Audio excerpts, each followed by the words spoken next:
എൻ്റെ സഹോദരങ്ങളെ, നമ്മളേറെ കേൾക്കുന്ന ഒരു ചോദ്യമുണ്ട്. ആ ചോദ്യത്തിന് ഉത്തരം കണ്ടെത്താനായിരുന്നു കഴിഞ്ഞ കുറച്ച് നാളുകളായി എൻ്റെ ഒരു ശ്രമം. അത് ഉത്തരം കണ്ടെത്തുക എന്നത് അനിവാര്യമായത് കൊണ്ടൊന്നുമല്ല. അങ്ങനെ എല്ലാ ചോദ്യങ്ങൾക്കും ഉത്തരം കണ്ടെത്തിയാൽ മാത്രമേ മുമ്പോട്ടുള്ള പ്രയാണം സാധ്യമാകൂ എന്ന് വിശ്വസിക്കുന്ന ആളൊന്നുമല്ല ഞാൻ.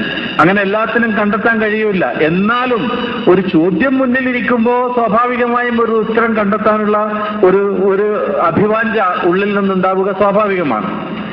ചോദ്യം ഇതായിരുന്നു: ഖുർആൻ ഇപ്പൊ ഇവിടെ പറയപ്പെട്ടല്ലോ ഒരു പുനർവായന എന്ന് പറയുമ്പോൾ തന്നെ ഇപ്പൊ ഒരു വായന നിലവിലുണ്ട്. നമ്മൾ വിശ്വസിക്കുന്നു ആ വായന വികലമാക്കപ്പെട്ട വായനയാണ്, അല്ലെങ്കിൽ വികലമായ വായനയാണ്. വികലമായതോ വികലമാക്കപ്പെട്ടതോ ആയാലും ആ വായന വികലമാണ് എന്ന് നമ്മൾ വിശ്വസിക്കുന്നു.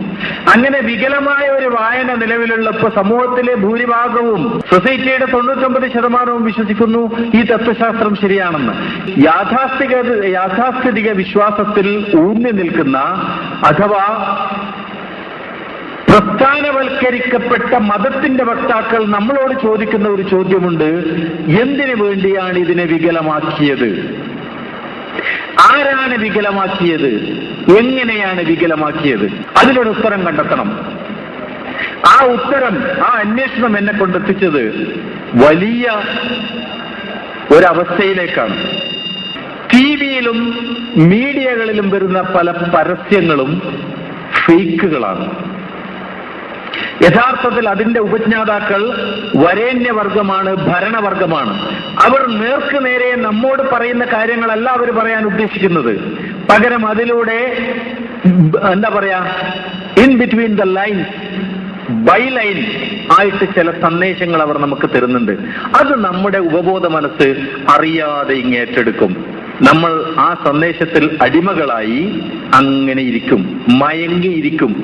യഥാർത്ഥ വിഷയത്തിൽ നിന്ന് വ്യതിചലിച്ചുകൊണ്ട് ഈ ഭരണവർഗത്തിന് വെല്ലുവിളിയില്ലാതെ, വരേണ്യവർഗത്തിന് വെല്ലുവിളിയില്ലാതെ നിലനിൽക്കാൻ പറ്റുന്ന അവസ്ഥ സൃഷ്ടിച്ചു കൊടുക്കാൻ അവർ സൃഷ്ടിച്ചു വിടുന്ന കമേഴ്ഷ്യലുകളാണ് നമ്മൾ ടിവിയിലൂടെയും മീഡിയയിലൂടെയും കാണുന്നത്. ഇതൊരു വൻ ഗൂഢാലോചനയാണ്. പരസ്യം നമ്മുടെ മനസ്സിനെ പ്രക്ഷാളനം ചെയ്തു, മസ്തിഷ്ക പ്രക്ഷാളനം ചെയ്തു. അതിന്റെ അടിസ്ഥാനത്തിൽ ആ ആശയത്തിന് വിധേയരായി പോയിരിക്കുകയാണ് നമ്മൾ. യഥാർത്ഥ വിഷയത്തിൽ നിന്ന് മാറി ആ വഴിക്ക് പോയിക്കൊണ്ടിരിക്കുക. ഇതിനേക്കാളൊക്കെ വലിയ ഒരു ഗൂഢാലോചന വേറെയുണ്ട്. യഥാർത്ഥ ഗൂഢാലോചന ഇതിനപ്പുറത്താണ്. ആ ഗൂഢാലോചന സഹസ്രാബ്ദങ്ങൾ പഴക്കമുള്ള ഗൂഢാലോചനയാണെന്ന് ഞാൻ ഇന്ന് വിശ്വസിക്കുന്നു. അത് ദൈവിക വ്യവസ്ഥിതിക്കെതിരെയുള്ള ഗൂഢാലോചനയാണ്. കാരണം ദൈവിക വ്യവസ്ഥിതി എന്ന് പറയുന്നത് ഭൂമിയിൽ മനുഷ്യന് ഏറ്റവും നല്ല അവസ്ഥ, ഇവിടെ പറഞ്ഞില്ലേ മരണത്തിന് ശേഷം കിട്ടാൻ പോകുന്ന ഒരു സ്വർഗം, മരണത്തിന് ശേഷമുള്ള ഒരു paradise. Paradise it's not a destination, it's a process. അങ്ങനെയാണ് ഞാൻ വിശ്വസിക്കുന്നത്. പറുദീസകൾ എത്തിപ്പിടിക്കാനുള്ളതല്ല, സൃഷ്ടിക്കപ്പെടാനുള്ളതാണ്. നമ്മളുടെ പ്രവർത്തനങ്ങളിലൂടെ ഈ ഭൂമിയെ വിപ്ലവാത്മകമായി പരിവർത്തിപ്പിക്കുമ്പോൾ ഈ ഭൂമിയിൽ ഉണ്ടാകേണ്ട ഒരു സാഹചര്യത്തെയാണ് സ്വർഗീയമായ അവസ്ഥ എന്ന് വിളിക്കേണ്ടത്. അത് നമ്മൾ സൃഷ്ടിക്കേണ്ടതാണ്. നമ്മളാണ് അതിന്റെ ഉപഭോക്താക്കളും നമ്മളാണ് അതിന്റെ ഉപജ്ഞാതാക്കളും. ഇത് രണ്ടും ചെയ്യാനുള്ള മാർഗം പറഞ്ഞു തരികയാണ് ഈ ഗ്രന്ഥങ്ങൾ ചെയ്തത്, ഈ വേദങ്ങൾ ചെയ്തത്. അതാദ്യം തന്നെ വേദം പറയുകയും ചെയ്തു: ദാലിക്കൽ കിതാബു ലാ റൈബ ഫീഹി ഹുദൻ ലിൽ മുത്തഖീൻ. മാർഗം പറഞ്ഞു തരുന്ന ഡ്യൂട്ടി. പക്ഷേ ആ മാർഗം പറഞ്ഞു തരുമ്പോ നഷ്ടങ്ങൾ സംഭവിക്കുന്ന വലിയൊരു വിഭാഗമുണ്ട്. ടെലിവിഷനെയും മീഡിയകളെയും ഉപയോഗപ്പെടുത്തേണ്ട ആർക്ക് വേണ്ടി ഉണ്ടായോ അതേ വരേണ്യവർഗം, അതേ ഉപരിവർഗം, അതേ മേൽത്തട്ട്, ആ മേൽത്തട്ടിനാണ് ദൈവിക വ്യവസ്ഥിതി ക്ഷതമേൽപ്പിക്കുക. ദൈവിക വ്യവസ്ഥിതി കാരണം നഷ്ടങ്ങൾ ഉണ്ടാവുക ആ മേൽത്തട്ടിനാണ്. അതുകൊണ്ട് ആ മേൽത്തട്ടിന് ഇതിനെ ഇല്ലാതാക്കിയേ പറ്റൂ. അതുകൊണ്ട് ആദ്യമേ ഗൂഢാലോചന നടത്തിയത് ആ വർഗമാണെന്ന് ഞാൻ ഇന്ന് വിശ്വസിക്കുന്നു. വെറുതെ വിശ്വസിക്കുകയല്ല, ചില തെളിവുകളുടെ അടിസ്ഥാനത്തിൽ. അതാണ് ഞാൻ ഇന്നിവിടെ വിഷയമാക്കാൻ ഉദ്ദേശിക്കുന്നത്. ഭൂമിയിലുള്ള ഭരണകർത്താക്കൾക്ക്, രാജാക്കന്മാർക്ക്, ചക്രവർത്തിമാർക്ക് മുതലാളിത്തത്തിന്റെ പഴയ രൂപത്തിന് വെല്ലുവിളിയായി ഭൂമിയിൽ അവതരിച്ച ദൈവിക വ്യവസ്ഥിതിയെ ഇല്ലായ്മ ചെയ്യാൻ വേണ്ടി ദൈവിക വ്യവസ്ഥിതിയെ വികലമാക്കപ്പെട്ടതിന്റെ തെളിവുകളാണ് നമുക്ക് കാണാൻ കഴിയുന്നത്. ഇവിടെ ഇസ്ലാമിക ചരിത്രം എന്ന് പറയുമ്പോൾ ആദ്യമേ ഞാനൊരു മുൻകൂർ ജാമ്യം എടുത്തോളട്ടെ. ഒരിക്കലും ഈ ചരിത്രം പരിപൂർണ സത്യമാണെന്ന് വിശ്വസിക്കുന്നവനല്ല ഞാൻ. വിശ്വസിച്ചുകൊണ്ടല്ല ഇതിവിടെ അവതരിപ്പിക്കുന്നത്. അങ്ങനെ ആരും തെറ്റിദ്ധരിക്കണ്ട. പക്ഷേ കെട്ടിയുണ്ടാക്കപ്പെട്ട ഈ ചരിത്രത്തിന്റെ ഇടയിൽ ഇത് കെട്ടിയുണ്ടാക്കപ്പെട്ടതാണെന്നും ഇത് ദൈവിക വ്യവസ്ഥിതിയെ ഇല്ലായ്മ ചെയ്യാൻ ഉണ്ടാക്കപ്പെട്ടതാണെന്നും ഉള്ളതിനുള്ള തെളിവുകൾ ലഭ്യമാണ്. ഏച്ചു കെട്ടിയാൽ മുഴച്ചിരിക്കും എന്ന് പറഞ്ഞില്ലേ? ആ മുഴപ്പുകൾ കാണിക്കാൻ വേണ്ടി മാത്രമാണ് ഞാൻ ഇത് പറയുന്നത്. മനസ്സിലാക്കണം. കെട്ടിയുണ്ടാക്കപ്പെട്ട ചരിത്രം, പക്ഷെ കെട്ടിയുണ്ടാക്കപ്പെട്ട ആ ചരിത്രത്തിലുള്ള മുഴപ്പുകൾ കണ്ടെത്തിയാൽ തന്നെ ഇത് കെട്ടിയുണ്ടാക്കിയതാണെന്ന് തെളിയും, മനസ്സിലാക്കാൻ കഴിയും. അതിനുവേണ്ടിയാണ് ഞാനിത് പറയുന്നത്. ഈ ചരിത്രത്തിൽ തെളിവുണ്ട്. ഈ വ്യവസ്ഥിതിയെ ഇല്ലാതാക്കിയതിന് 6 ഹദീസ് പണ്ഡിതന്മാരെ കുറിച്ച് പഠിക്കണം. ഹദീസിനെ കുറിച്ചല്ല കേട്ടോ, ഹദീസ് പണ്ഡിതന്മാരെ കുറിച്ച്, ഹദീസ് ഓദർമാരെ കുറിച്ച്, ഹദീസ് നരേറ്റർമാരെ കുറിച്ച് പഠിക്കണം. എന്തിനു പഠിക്കണം? അവർ കാണിച്ച തട്ടിപ്പുകൾ ആ ചരിത്രത്തിൽ മുഴച്ചു നിൽക്കുന്നുണ്ട്. നിങ്ങൾ വിചാരിക്കേണ്ട, ഇതിൽ നിന്ന് ഊഹിച്ചെടുക്കേണ്ട ആവശ്യമൊന്നുമില്ല. അവരുടെ ചരിത്രത്തിൽ വ്യക്തമാണ്. ഇവർ നടത്തിയ ഗൂഢാലോചനയുടെ തെളിവുകൾ ആ ചരിത്രത്തിൽ വ്യക്തമാണ്. ഇവിടെ ഞാൻ വളരെ വ്യക്തമായും ബോധത്തോടുകൂടിയും ഉന്നയിക്കുന്ന ഒരു ആരോപണമാണിത്. അതിനുള്ള തെളിവുകളാണ് ഞാൻ സമർപ്പിക്കുന്നത്. എന്താണ്? നമുക്ക് ആദ്യം ബുഖാരിയെ കുറിച്ച് പഠിക്കാം. ഹിജ്റ 193 ജനിച്ചു, 256 മരിച്ചു എന്നാണ് പറയുന്നത്. ഇവിടെ അദ്ദേഹത്തിന്റെ പേര്, ഉപ്പാന്റെ പേര്, ഉപ്പാന്റെ പേരൊക്കെ പറഞ്ഞിട്ട് വലിയ ചരിത്രമൊക്കെ പറയുന്നുണ്ട്, റസൂലിനെ പറഞ്ഞ പോലെ തന്നെ. അതിൽ രസകരമായ സംഗതി എന്താണെന്നറിയോ? ഉപ്പാന്റെ പേര് ഇസ്മായിൽ, അതിന്റെ ഉപ്പായുടെ പേര് ഇബ്രാഹിം. ഒന്ന് ആലോചിച്ച് നോക്കിയേ. ഇസ്മായിൽ, ഇബ്രാഹിം എങ്ങോട്ടാ ലിങ്ക് ചെയ്യുന്നതെന്ന് ആലോചിച്ച് നോക്കണം. ഈ മനുഷ്യൻ ജനിച്ചപ്പോ തന്നെ ഉപ്പ മരിച്ചു. ഈ മനുഷ്യന്റെ പേരെന്താ? മുഹമ്മദ്. ജനിച്ചപ്പോ തന്നെ ഉപ്പ മരിച്ചു. ഈ മനുഷ്യൻ മരിക്കുന്നത് ഏത് പ്രായത്തിലാ? 63. മറ്റേ ചരിത്രം ഉണ്ടല്ലോ, ആ ചരിത്രത്തിന് കൃത്യമായി എഴുതപ്പെട്ട ഒരു പാരലൽ ചരിത്രം എന്ന് വ്യക്തമാണ് ഈ ചരിത്രത്തിൽ നിന്ന്. എന്നിട്ട് പറയുകയാണ്, ഇദ്ദേഹത്തിന്റെ മൂന്നാമത്തെ പിതാവ്, അതായത് പിതാവിന്റെ പിതാവിന്റെ പിതാവ് അൽ മുഗീറ എന്നായിരുന്നു പോലും അദ്ദേഹത്തിന്റെ പേര്. ആ മനുഷ്യൻ ഇസ്ലാം സ്വീകരിച്ചു, വ്യക്തമായി എഴുതി വെച്ചിരിക്കുകയാണ്. ഇസ്ലാം സ്വീകരിച്ചു. എന്നിട്ട് ഒരു മൗല ആയി ജോലി സ്വീകരിച്ചു. മൗല മറ്റാരാ? ആരാ? മുസ്ലിയാർ നമ്മുടെ അല്ലേ? അപ്പൊ അതിനു മുമ്പ് ജോലി സ്വീകരിക്കണമെങ്കിൽ ആ ജോലി അതിനു മുമ്പ് ഉണ്ടായിരുന്നോ? അങ്ങനെ ഒരു തസ്തിക നേരത്തെ വേണ്ടേ? അപ്പോഴല്ലേ അത് സ്വീകരിക്കുക. അതിന് ആ ചോദ്യവുമില്ല, ചോദ്യത്തിന് ഉത്തരവില്ല. എന്താട്ടെ, ആ ജോലി സ്വീകരിച്ചു. എന്നിട്ട് ബുഖാറ എന്ന് പറയുന്ന നാട്ടിൽ സെറ്റിലായി. അങ്ങനെയാണ് ബുഖാരിയായത്. മനസ്സിലാക്കണം, അങ്ങനെയാണ് ബുഖാരിയായത്. അപ്പോ ബുഖാരി മുസ്ലിമായി, അതായത് ഇസ്ലാം സ്വീകരിച്ച ആളായിരുന്നു, ഇസ്ലാമിക് ഒറിജിൻ ഉള്ള ആളായിരുന്നു എന്നതിന് തെളിവായി. ആര്? അൽ മുഗീറ. പിന്നെ അൽ മുഗീറയുടെ മകൻ ആരാണ്? ബുഖാരിയുടെ പിതാവിന്റെ പിതാവ് ഇബ്രാഹിം. ഈ ചരിത്രകാരന്മാർ എഴുതി വെച്ചിരിക്കുന്നു, ഇബ്രാഹിമിനെ കുറിച്ച് ഒരു അറിവും ഇല്ല കേട്ടോ. ഇബ്രാഹിം എവിടെ ജീവിച്ചു, എത്ര കാലം ജീവിച്ചു, എങ്ങനെ ജീവിച്ചു, ഇസ്ലാം സ്വീകരിച്ചിരുന്നോ ഇല്ലയോ, ഇബ്രാഹിം ജീവിച്ചിരുന്നോ എന്നതുപോലും ആർക്കും അറിയില്ല. എനിക്ക് മനസ്സിലാകാത്ത, എന്റെ മനസ്സിന് ബോധ്യപ്പെടാത്ത ഒരു ചോദ്യം ഇവിടെ കിടക്കുന്നു. ബുഖാരിയുടെ ഉപ്പയെ കുറിച്ച് ഒന്നും അറിയില്ല.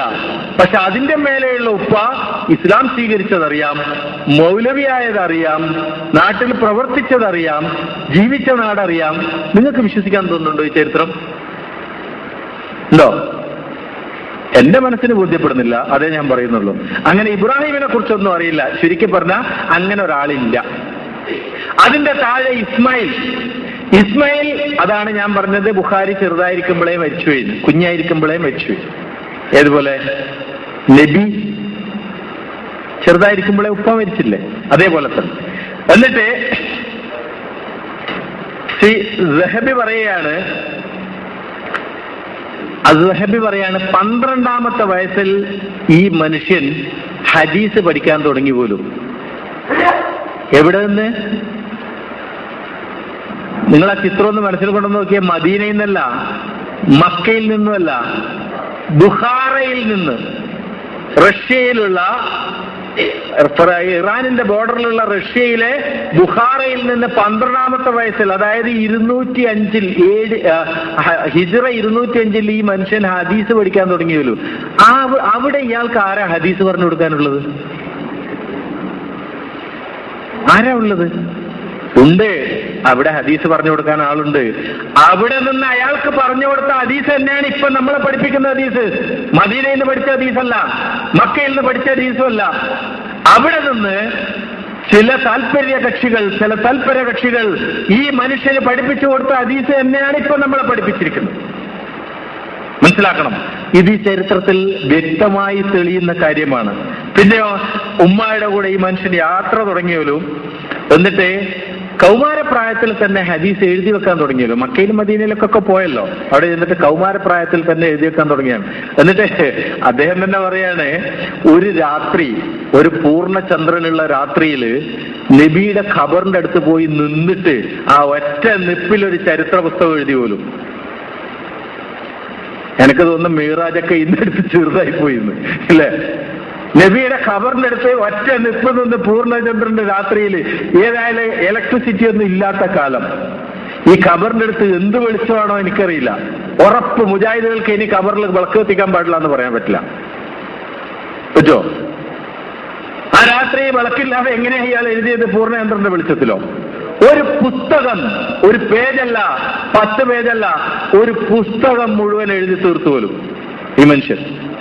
എന്നിട്ട് ഇയാൾ പറയാണ്, അദ്ദേഹത്തിന്റെ ഹദീസ് രചന തുടങ്ങിയത് 18ാമത്തെ വയസ്സിലാണ് പോലും. സഹാബികളെ കുറിച്ചും താബികളെ കുറിച്ചും 1000-ലധികം നിവേദകരെ കുറിച്ച് അവരിൽ നിന്ന് കേട്ടു എന്നല്ല, അവരെ കുറിച്ച് പഠിച്ചു, അവരുടെ ചരിത്രം പഠിച്ചു.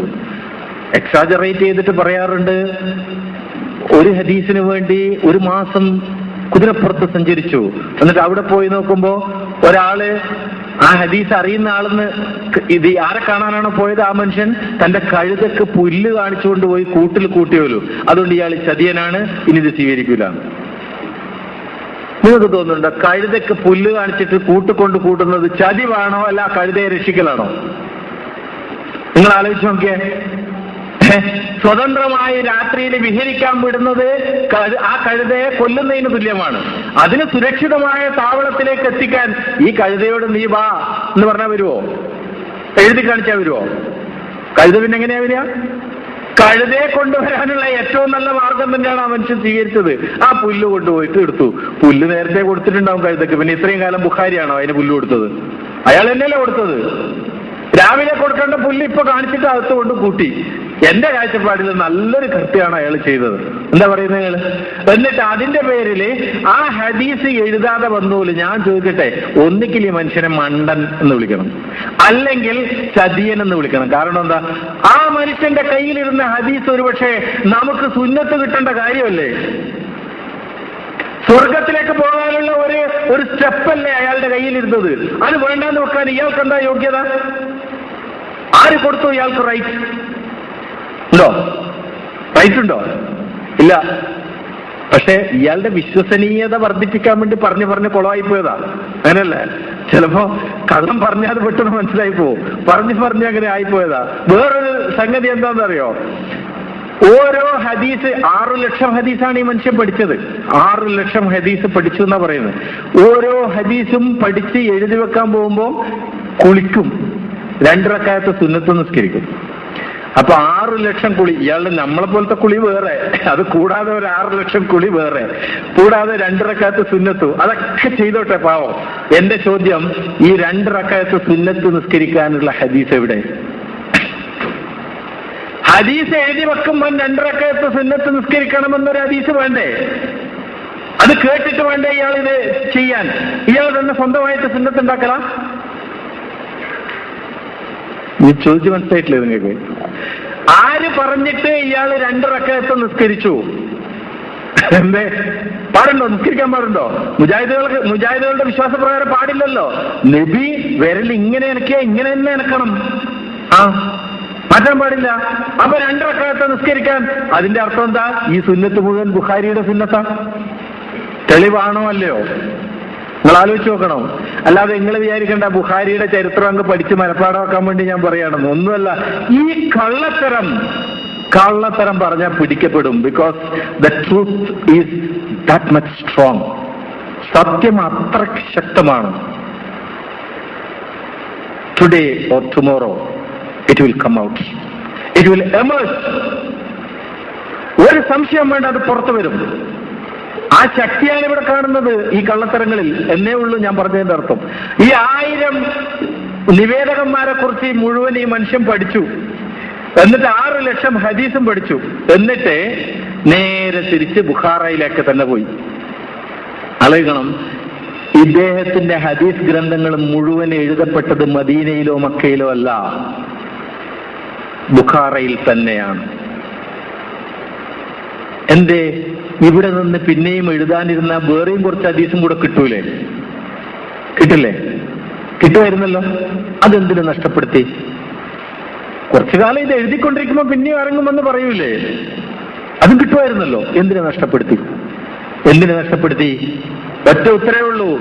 ഇത് എഴുതിപ്പിക്കാനുള്ളവർ, ഇതിന് മേൽനോട്ടം വഹിക്കേണ്ടവർ അവിടെയാണ്. ഈ ഗൂഢാലോചനയുടെ വക്താക്കൾ അവിടെയാണ്. ഇതൊക്കെ കളക്ട് ചെയ്തിട്ട് അങ്ങോട്ട് പോയി. ഈ ചരിത്രത്തിൽ തന്നെ പറയുന്നത് അതാണ്. എന്നിട്ട് എന്താ എഴുതിയത്? ആദ്യം എഴുതിയത് 2 ബയോഗ്രഫികളാണ്, 2 ജീവചരിത്ര പുസ്തകങ്ങൾ. ആരുടെ ജീവചരിത്രം? ഈ 1000 ഹദീസ് റാവിമാരുടെ ജീവചരിത്രം. നിങ്ങൾ ആലോചിച്ച് നോക്കണം. ഈ 1000 ഹദീസ് റാവിമാരുടെ ജീവചരിത്രവും എഴുതി വെച്ചിരിക്കുന്നത് ബുഖാരി തന്നെയാണ്. അയാൾ തന്നെ പറയുക, അയാൾ തന്നെ ചെയ്യുക, അയാൾ തന്നെ സാക്ഷി. സാക്ഷികൾക്കും സാക്ഷി അയാൾ തന്നെ. പറഞ്ഞു കൊടുത്ത ആളുടെ ചരിത്രത്തിന് സാക്ഷി ആരാ? അതും ബുഖാരി. ആലോചിച്ച് നോക്കൂ നിങ്ങള്. ബുഖാരി തന്നെ 1000 ആൾക്കാരുടെ പേര് പറയുക, എന്നിട്ട് 1000 ആൾക്കാർ സത്യസന്ധന്മാരായിരുന്നു എന്ന് പറയുക, എന്നിട്ട് അവരുടെ ചരിത്രം അയാൾ തന്നെ എഴുതുക. എന്റെ കാഴ്ചപ്പാടിൽ 1000 പുസ്തകം എഴുതാൻ പോലും കഴിയില്ല. 1000 ആളുടെ ചരിത്രം എഴുതാൻ കഴിയുമോ? ഒരു ജീവിതകാലത്ത് എഴുതി തീർക്കാൻ കഴിയില്ല. നമ്മുടെ ജീവിതത്തിന്റെ 63 കൊല്ലങ്ങൾ ബുഖാരിയുടെ, അതിൽ 12ാമത്തെ വയസ്സിൽ തുടങ്ങിയെന്ന് വിചാരിച്ചു 50 കൊല്ലങ്ങൾ. ഈ 50 കൊല്ലങ്ങളെ സെക്കൻഡുകളാക്കി മാറ്റി മറിച്ചാലുണ്ടല്ലോ എഴുതി തീർക്കാൻ കഴിയില്ല. 20 മിനിറ്റുകൾക്ക് ഒരു ഹദീസും ഒരു റാവിയുടെ ചരിത്രവും എഴുതി വെക്കേണ്ടി വരും മനുഷ്യൻ. ഓരോ 20 മിനിറ്റിലും ഉണ്ണാതെ ഉറങ്ങാതെ, നേരത്തെ പറഞ്ഞ 6 ലക്ഷം കുളിക്കാതെ, 12 ലക്ഷം റക്അത്ത് നിസ്കരിക്കാതെ, ഓരോ 20 മിനിറ്റിലും ഓരോ ഹദീസ് എഴുതി വെച്ചാലേ ഈ 6 ലക്ഷം തികയൂ. എന്നിട്ട് തേഞ്ഞാ മതിയോ? പോരല്ലോ. ആ 6 ലക്ഷത്തിൽ നിന്ന് 5,93,225 കളഞ്ഞിട്ട് ബാക്കി എടുക്കണ്ടേ? 7,275 എടുത്തിട്ടുള്ളൂ. അപ്പൊ ആ സോർട്ടിങ് ഒന്ന് ആലോചിച്ച് നോക്കിയേ. എത്ര വലിയൊരു ജോലിയാണ് ഈ സോർട്ടിങ്.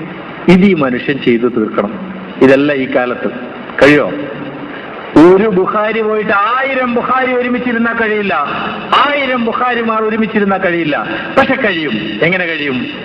ഞാൻ ഒരേ ഇരിപ്പിൽ എന്റെ മനസ്സിൽ നിന്നുള്ള ആശയങ്ങൾ അത് ഇന്നയാള് പറഞ്ഞു ഖാല റസൂലുള്ളാഹി എന്നും പറഞ്ഞ് എഴുതി വെക്കാൻ തുടങ്ങിയ ഒരു ദിവസം 100 എണ്ണം എഴുതി വെക്കാം, 200 എണ്ണം എഴുതി വെക്കാം. എഴുതി വെച്ചൂടെ? എഴുതി വെക്കാമല്ലോ അല്ലെ?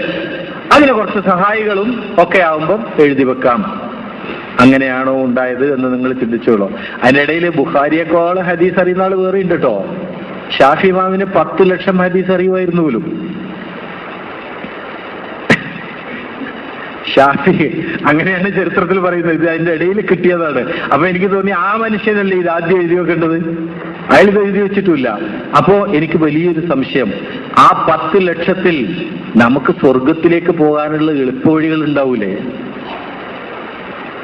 അത് കളഞ്ഞില്ലേ? ഇവര് കൊണ്ടുപോയി കളഞ്ഞില്ലേ? നമുക്ക് എന്നിട്ട് ഈ മനുഷ്യൻ അവസാനം വന്ന് സെറ്റിലാകുന്ന സ്ഥലം, ഈ സ്ഥലപ്പേര് നിങ്ങൾ ഓർമ്മിക്കണം കേട്ടോ. നിഷാപൂർ, ഖുറാസാൻ. ഖുറാസാനിലെ നിഷാപൂർ എന്ന സ്ഥലത്താണ് ബുഖാരി അവസാനം വന്ന് സെറ്റിലാകുന്നത്. എന്നിട്ട് അവിടുന്ന് ആ പേര് നിങ്ങൾ മറക്കരുത്. എന്താണെന്നറിയോ? ഈ 6 മഹാന്മാരും അതേ നാട്ടിലാണ്, ഒരേ നാട്ടിലാണ് 6 ആളും. ആ ചരിത്രത്തിൽ ഇങ്ങനെ ആവർത്തിച്ച് വരുന്നത് മാത്രമല്ല, അവിടുന്ന് ഈ മഹാൻ ഇയാളെക്കാളും മഹാനായ വേറൊരാളെ കണ്ടുമുട്ടി പോലും. അതാരാ? മുസ്ലിം ഇബ്നെ അൽ ഹജ്ജാജ്. അതാരാ? ഞാൻ പറയണ്ടല്ലോ അല്ലേ? ഞാനൊക്കെ ചെറുപ്പത്തിൽ വിചാരിച്ചത് എന്താണെന്നറിയാം, ഇവരൊക്കെ ഈ നബിയുടെ തൊട്ട് താഴെ ഇരുന്നിട്ട്, മുട്ടിന്റെ താഴെ ഇരുന്നിട്ട് കേട്ടതാണ് ഇതൊക്കെ. എല്ലാവരും മദീനയിൽ തന്നെ ഉള്ളതാണ്, കാലാകാലങ്ങളായി എല്ലാവരും പറയുന്നത് കേട്ട ഇതാണ്. ഇത് നോക്കുമ്പോ ഇവരൊക്കെ ഉള്ളത് മദീന പോയിട്ട് അറേബ്യയുടെ പരിസരത്ത് പോലും അല്ല, അറബി പോലും അറിയില്ല ഇവർക്കാർക്കും. ഞാൻ ഇന്ന് രാവിലെ ട്രെയിനിൽ വരുമ്പോ ഒരു ഹിന്ദിക്കാരൻ പഴംപൊരി എന്ന് വിളിച്ചു പറയുന്നത് നിങ്ങൾ കേട്ടിട്ടുണ്ടോ? ട്രെയിനിൽ നിന്ന് കേട്ടിട്ടുണ്ടോ? ആ പറയുന്ന കേട്ടാ തിന്നാൻ തോന്നൂല. ആ പഴംപൊരിയുടെ എല്ലാ മഹത്വവും കളയുന്ന പളംപൊരി എന്ന് പറഞ്ഞുകൊണ്ട് നടക്കുകയാണ്. ഇങ്ങനെ വേണം ഈ മനുഷ്യൻ അറബി പറയാൻ, ഈ ബുഖാരി അല്ലേ? അങ്ങനെ തന്നെ മുസ്ലിമും. ആ ബുഖാരിയും മുസ്ലിമും ആണ് ഇത് ചെയ്തത്. എത്ര ഈ ചെറിയ കാലം കൊണ്ട്. അങ്ങനെ മുസ്ലിമിനെ അവിടെ വെച്ച് കണ്ടുമുട്ടി. എന്നിട്ട് ഇത് കൂടാതെ, ഈ ഓട്ടോബയോഗ്രഫി കൂടാതെ 3 ചരിത്ര പുസ്തകങ്ങളും കൂടി എഴുതി പോലും ബുഖാരി. സഹീഹ് ബുഖാരി, 2 ചരിത്ര ഗ്രന്ഥങ്ങൾ, ഈ 2 ബയോഗ്രഫികൾ, അതേ 1000 പേരുടെ ജീവചരിത്രമുള്ള ബയോഗ്രഫി 2 പിന്നെ 3 ചരിത്ര പുസ്തകങ്ങൾ. അൽ കബീർ, എന്താണ്? താരിഖ് അൽ കബീർ, അൽ അസ്വദ്, അൽ സഈർ. അതിലെ രസം എന്താന്ന് വെച്ചാൽ ഈ 3ാമത്തത് ഇതുവരെ കിട്ടിയിട്ടില്ല പോലും. പക്ഷെ അപ്പൊ അത് എഴുതിയതെങ്ങനെ ഇവരറിഞ്ഞു എന്ന് എനിക്ക് മനസ്സിലായിട്ടില്ല. 3ാമത്തെ സാധനം ഇപ്പോഴും കിട്ടിയിട്ടില്ല. പക്ഷെ ചരിത്രത്തിൽ പേരടക്കമുണ്ട്, അൽ സഈർ. അങ്ങനെ ഒരു പുസ്തകം ബുഖാരി എഴുതി, പക്ഷെ ഇപ്പൊ കാണാനില്ല. ഇതും കൂടാതെ എന്താ പറയുക, ഇതിലൊക്കെ രസം കാണാം. ഇങ്ങനെയൊക്കെ വരുമ്പോൾ ഓരോരുത്തരും ചെറിയ സംശയങ്ങൾ വരുമല്ലോ. ഈ സംശയങ്ങളൊന്നും വേറെ ആരോടും ചോദിക്കരുത്. അതിനുകൊണ്ട് ആ സംശയങ്ങൾക്കൊക്കെ ഉത്തരം ബുഖാരി തന്നെ പണ്ടേ എഴുതി വെച്ചു. ഈ 1000 ആൾക്കാരുടെ ചരിത്രം എഴുതുമ്പോൾ അവരുടെ ഉപ്പാമാരെ കുറിച്ച് സംശയം വന്നാലോ, അവരുടെ പിതാക്കന്മാരെ കുറിച്ച്, അവർ കള്ളന്മാരായിരുന്നോ എന്ന് സംശയം വന്നാലോ? ഇവരുടെ വിശ്വാസം അങ്ങനെയല്ലേ, കള്ളന്റെ മകൻ കള്ളനേ ആവും. അങ്ങനെയല്ലേ ഈ റാബിമാരുടെ ചരിത്രം എഴുതിയിട്ട് എന്താ ഇവർ പറയുന്നത്? ഇവരുടെ ജീവിതത്തിൽ ഒരു കാലത്തും ഒരു കളവും പറഞ്ഞിട്ടില്ല. അതാണ് ഈ ഭൂമിയിലെ ഏറ്റവും വലിയ കളവ്. ജീവിതത്തിൽ ഒരു കാലത്തും ഒരു കളവും പറയാത്ത ഒരു മനുഷ്യനെ ഞാൻ കണ്ടിട്ടുമില്ല, കാണുമെന്നുള്ള ഒരു വിശ്വാസമില്ല എനിക്ക്. നിങ്ങൾക്ക് വിശ്വാസമുണ്ടോ അങ്ങനെ ഒരാളെ? ഉണ്ടോ? ജീവിതത്തിൽ ഒരിക്കലും ഒരു കള്ളം പോലും പറയാത്ത ഒരു മനുഷ്യനെ കണ്ടെത്താൻ കഴിയുമോ? അങ്ങനെ ഒരു മനുഷ്യനെ പരിധിയിട്ട് നടന്നാൽ ഈ ഭൂമിയിൽ എന്തെങ്കിലും സ്വീകരിക്കാൻ പറ്റുമോ?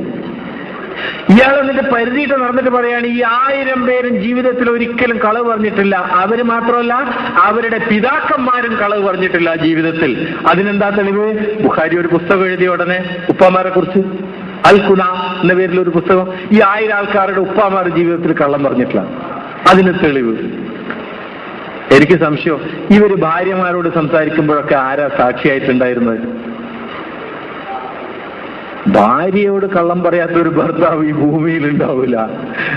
ക്ഷമിക്കണം കേട്ടോ പെണ്ണുങ്ങള്. അതില്ലെങ്കിൽ നിങ്ങൾക്ക് ആ സ്വസ്ഥത നഷ്ടപ്പെടുക, ആണുങ്ങൾക്കല്ല. അത്യാവശ്യം കള്ളം പറഞ്ഞില്ലെങ്കിൽ പെണ്ണുങ്ങൾക്കാണ് സ്വസ്ഥത നഷ്ടപ്പെടുക, അല്ലേ?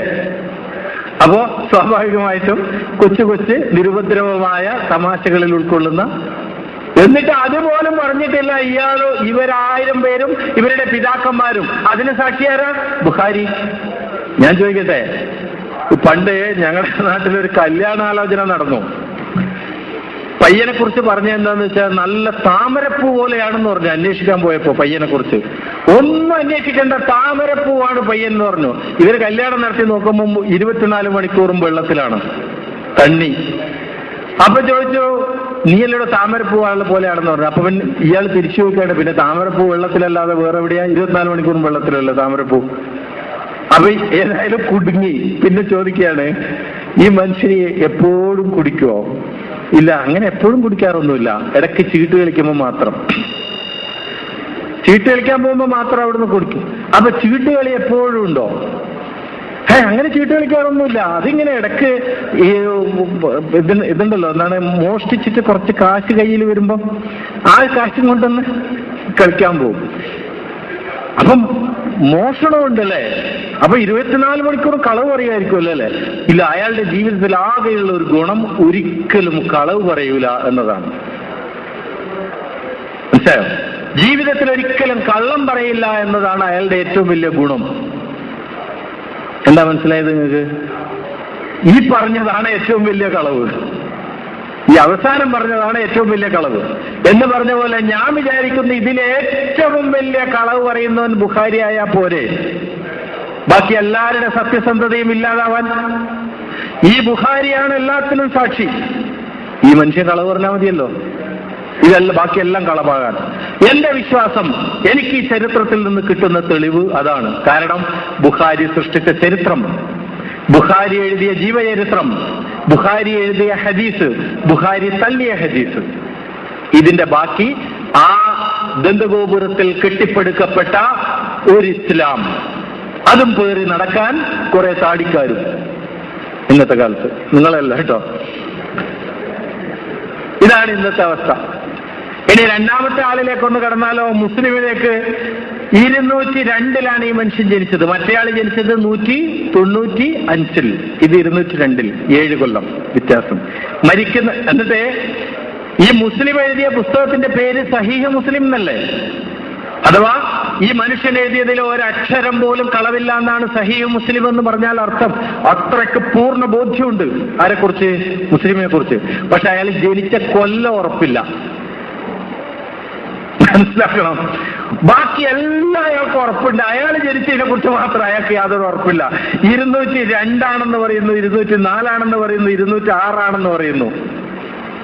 അഥവാ AD 817, 818, 819, 820, 821 5 വർഷങ്ങളാണ് മുസ്ലിം ജനിച്ച കൊല്ലങ്ങളായി റിപ്പോർട്ട് ചെയ്യപ്പെട്ടിരിക്കുന്നത് ചരിത്രത്തിൽ.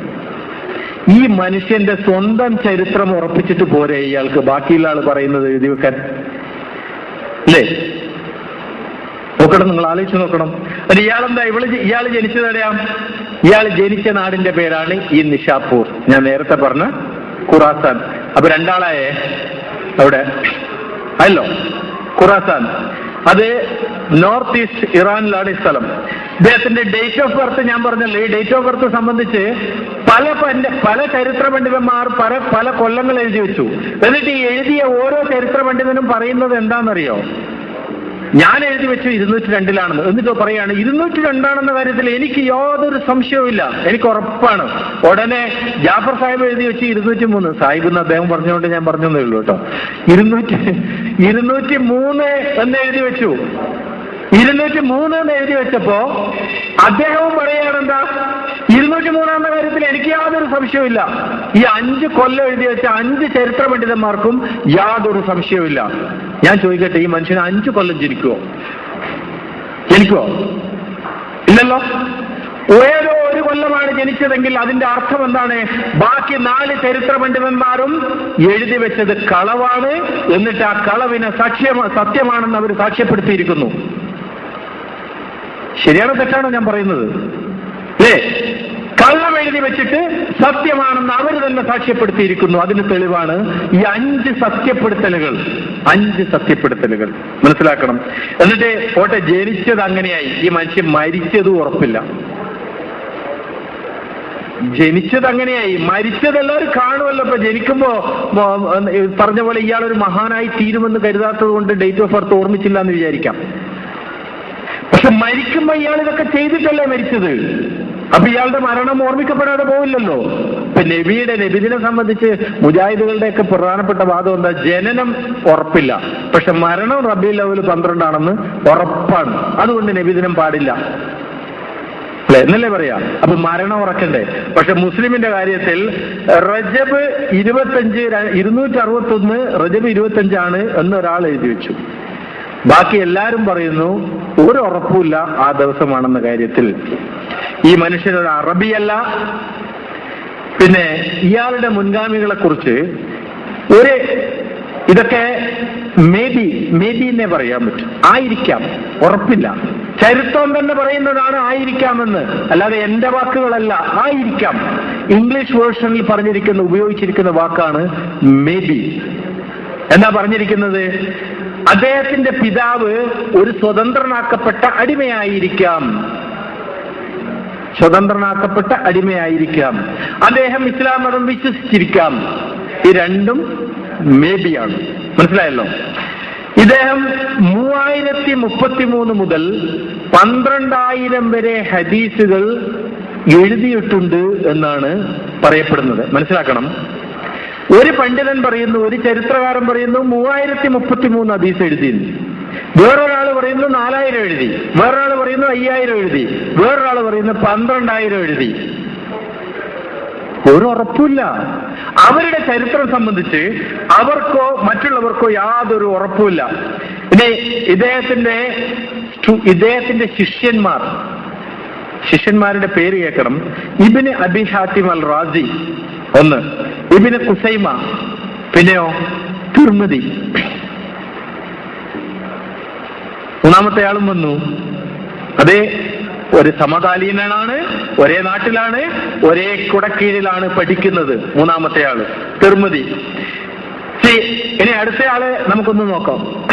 പിന്നെ ഈ മുസ്ലിമിനെ സംബന്ധിച്ച് അന്ന് വലിയ അഭിപ്രായ വ്യത്യാസങ്ങൾ ഉണ്ടായിരുന്നു. അദ്ദേഹം ജീവിച്ചിരിക്കെ ആ മനുഷ്യൻ അംഗീകരിക്കപ്പെട്ടിട്ടില്ല. സംശയാസ്പദമായ ജീവിതമാണ് മുസ്ലിം നയിച്ചത് എന്നാണ് ചരിത്രത്തിൽ എഴുതി വച്ചിരിക്കുന്നത്. അദ്ദേഹത്തിന്റെ ഹദീസുകളൊന്നും അന്ന് അംഗീകരിക്കപ്പെട്ടിട്ടില്ല. അതിന് കാരണം പറഞ്ഞത്, വളരെ ശക്തമായ റിപ്പോർട്ടുകളുള്ള ഹദീസുകൾ മുസ്ലിം ഒഴിവാക്കിയിട്ടുണ്ട്, വളരെ വീക്കായത് സ്വീകരിച്ചിട്ടുണ്ട്. നിങ്ങളാരും ചിരിക്കാനായിട്ടില്ല കേട്ടോ, കാരണം ചിരിക്കാനുള്ള കാര്യം ഇനി വരാൻ പോകുന്നേ ഉള്ളൂ. ഇതിന്റെ അവസാന ഭാഗം എത്തുമ്പം സത്യം പച്ചയായി തെളിയപ്പെടുന്ന ഒരു സംഭവം വരാനുണ്ട്. അപ്പോഴാണ് ഇത് മുഴുവൻ മാനിപ്പുലേഷനും കോൺസ്പിരസിയുമാണെന്ന് തെളിയുന്നത്. മനസ്സിലാക്കുക. ഇബ്നു മാജ ജനിച്ചത് ഖാസ്വിൻ എന്ന സ്ഥലത്താണ്. ഈ ഖാസ്വിൻ എവിടെയാ? ഇറാനിലെ ഖുറാസാനിൽ. മനസ്സിലായോ? അപ്പൊ മൂന്നാമത്തെ ആളും ഖുറാസാനിലേക്ക് എത്തുന്നു. അല്ലെ, ഈ മനുഷ്യൻ നോൺ അറബിക് നെയ്മാണ് പോലും ഇബ്നു മാജ എന്ന പേര്. കാരണം അറബിക് പേരുകളിൽ അന്നത്തെ കാലത്ത് അവസാന ഭാഗത്ത് ഹ എന്ന അക്ഷരം വരില്ല പോലും. ഇബ്നു മാജ എന്ന ആ മാജ, അപ്പൊ അറബിയല്ല, ഈ മനുഷ്യനും അറബിയല്ല. ഇയാളുടെ മരണം സംബന്ധിച്ച് കൃത്യമായ റിപ്പോർട്ടില്ല. അപ്രോക്സിമേറ്റ്ലി ഫെബ്രുവരി 29 എന്നാണ് പറയുന്നത്. ഫെബ്രുവരി 9 887. നമുക്കിത് കുറെ പറഞ്ഞിരിക്കേണ്ട കാര്യമില്ല, ഇപ്പൊ പറഞ്ഞിടത്തോളം തന്നെ ഏകദേശം കാര്യങ്ങൾ മനസ്സിലാവും. അടുത്തത് അബൂദാവൂദിന്റെ ജനന തീയതി ആർക്കും അറിയില്ല. 889 മരിച്ചത്.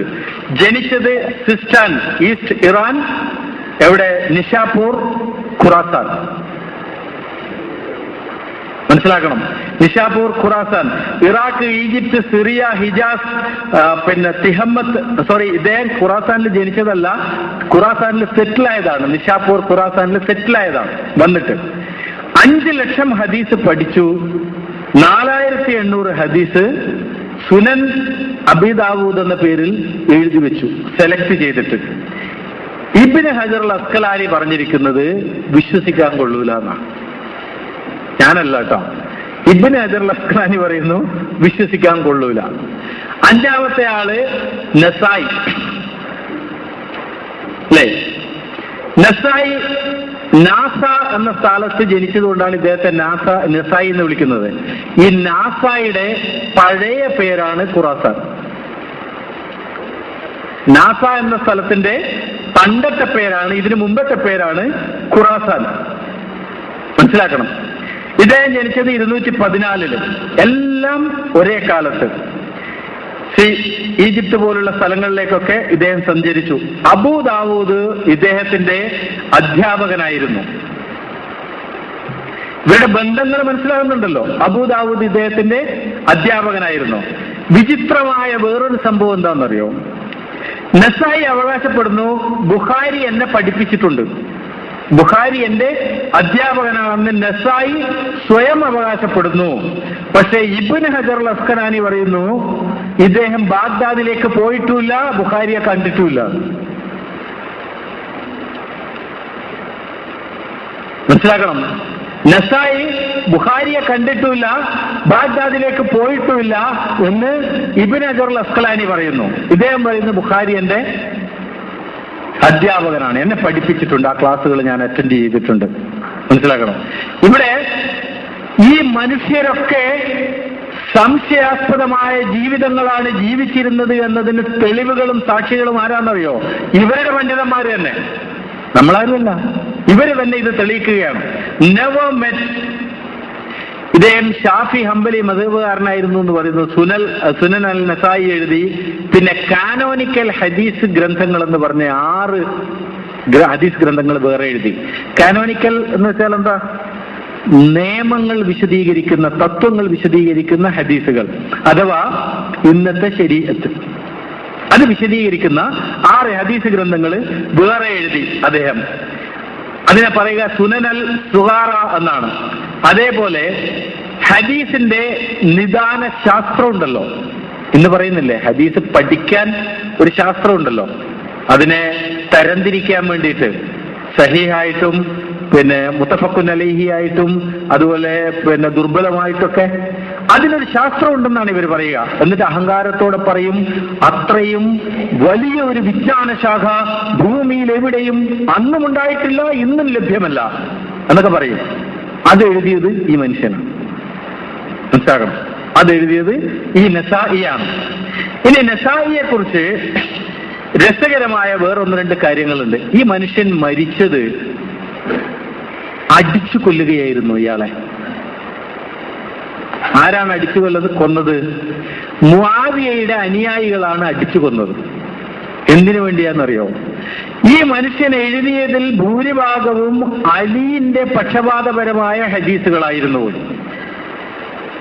പ്രോ അലി ഹദീസുകൾ, അഥവാ അലിന് വേണ്ടിയുള്ള ഹദീസുകൾ. നിങ്ങൾ മനസ്സിലാക്കണം, അലിയും മുആവിയയും തമ്മിലുള്ള 2 പക്ഷം, 2 വ്യക്തമായ സ്ട്രീമുകൾ, 2 വ്യക്തമായ വ്യവസ്ഥിതികൾ ഭൂമിയിൽ നിലനിന്നിരുന്നു എന്നതിന്റെ 200 കൊല്ലങ്ങൾക്ക് ശേഷമുള്ള തെളിവ് കിട്ടുകയാണ് നമുക്ക് നസായിയുടെ ചരിത്രത്തിൽ. അലിയോടുകൂടിയോ മുആവിയോടുകൂടിയോ അത് അവസാനിച്ചില്ല. അലി പ്രതിനിധാനം ചെയ്ത ഒരു വ്യവസ്ഥിതിയെ ഇല്ലായ്മ ചെയ്യാൻ മുആവിയ പ്രതിനിധാനം ചെയ്ത ഒരു വ്യവസ്ഥിതി ആഗ്രഹിച്ചിരുന്നു എന്നതിന്റെ തെളിവാണ് നസായിയുടെ ചരിത്രത്തിൽ കിട്ടുന്നത്. എന്താ?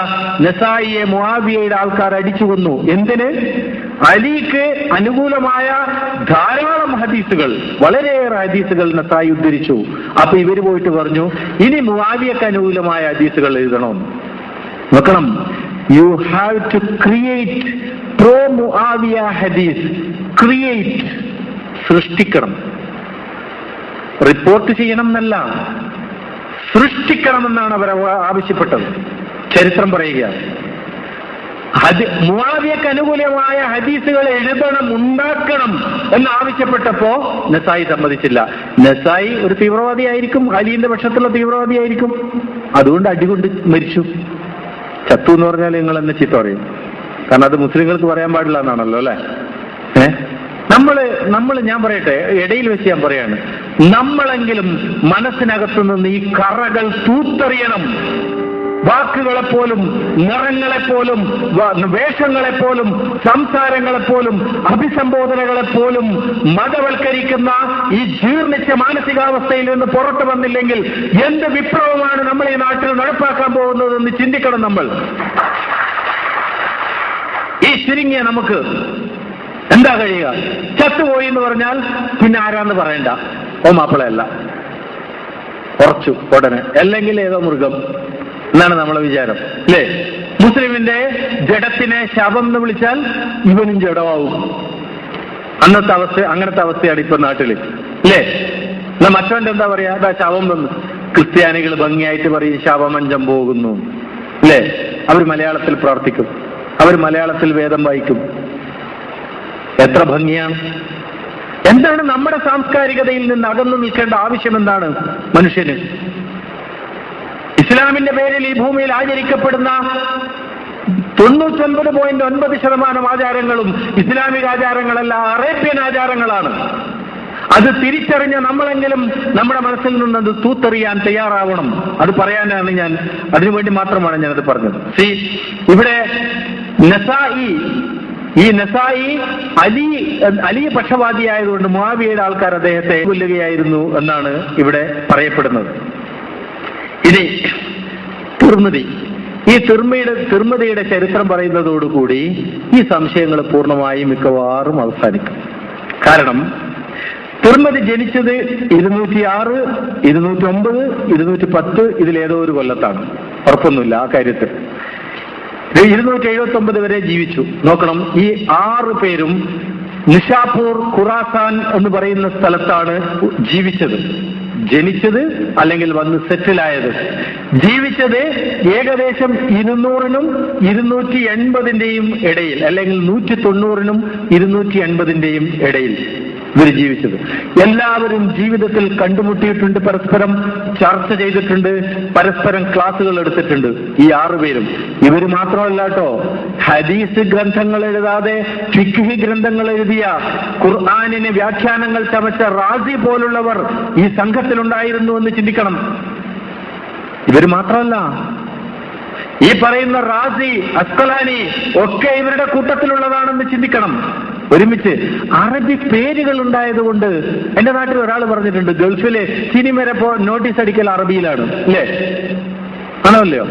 ആ നോട്ടീസ് കൊണ്ടുവന്നിട്ട് നമ്മുടെ നാട്ടിലെ ഒരു ഉമ്മാമാക്ക് കൊടുത്തു വയ്ക്കേ, എന്താ ചെയ്യാ? എന്ത് ചെയ്യും അവര്? ഒന്നും അത് വാങ്ങണമെങ്കിലോ, അല്ലെങ്കിൽ ഇങ്ങനെ മുത്തിപ്പോവും എടുത്തിട്ട്. ഇത്രയ്ക്കും അന്ധമായ ഒരവസ്ഥ അവരെ മാത്രം പറഞ്ഞാൽ മതിയോ? നമ്മളും അറബി പേര് കേൾക്കുമ്പോ ഇയാളൊരു മഹാനായിക്കുവോ എന്നൊരു സംശയം തോന്നുന്നില്ല നമുക്ക്. ആ ഇബ്നു ഹജറുൽ അസ്ഖലാനി അല്ലെങ്കിൽ മുഹമ്മദ് ബിൻ ഇസ്മായിൽ എന്ന് പറയുമ്പോഴത്തേക്ക് മഹാനാവണോ? കള്ളന്മാരുണ്ടായിക്കൂടെ കൂട്ടത്തിൽ? പഞ്ചായരുണ്ടായിക്കൂടെ? ഉണ്ടാവാം. അബൂജഹലിന്റെ പേരും അറബി തന്നെയല്ലേ? അല്ലേ? അബൂജഹല് എന്നൊരു മനുഷ്യനുണ്ടായിട്ട് പറയുകയല്ല, ഈ വിശ്വസിക്കുന്നവരോട് പറയുകയാണ്. അറബി പേരുകൾക്ക് മാന്യത കൽപ്പിക്കുന്നവരോട് പറയുകയാണ്. മക്ക എന്ന നഗരത്തിന് പുണ്യം എന്ന് കൽപ്പിക്കുന്നു നബി നടന്നതിന്റെ പേരിൽ.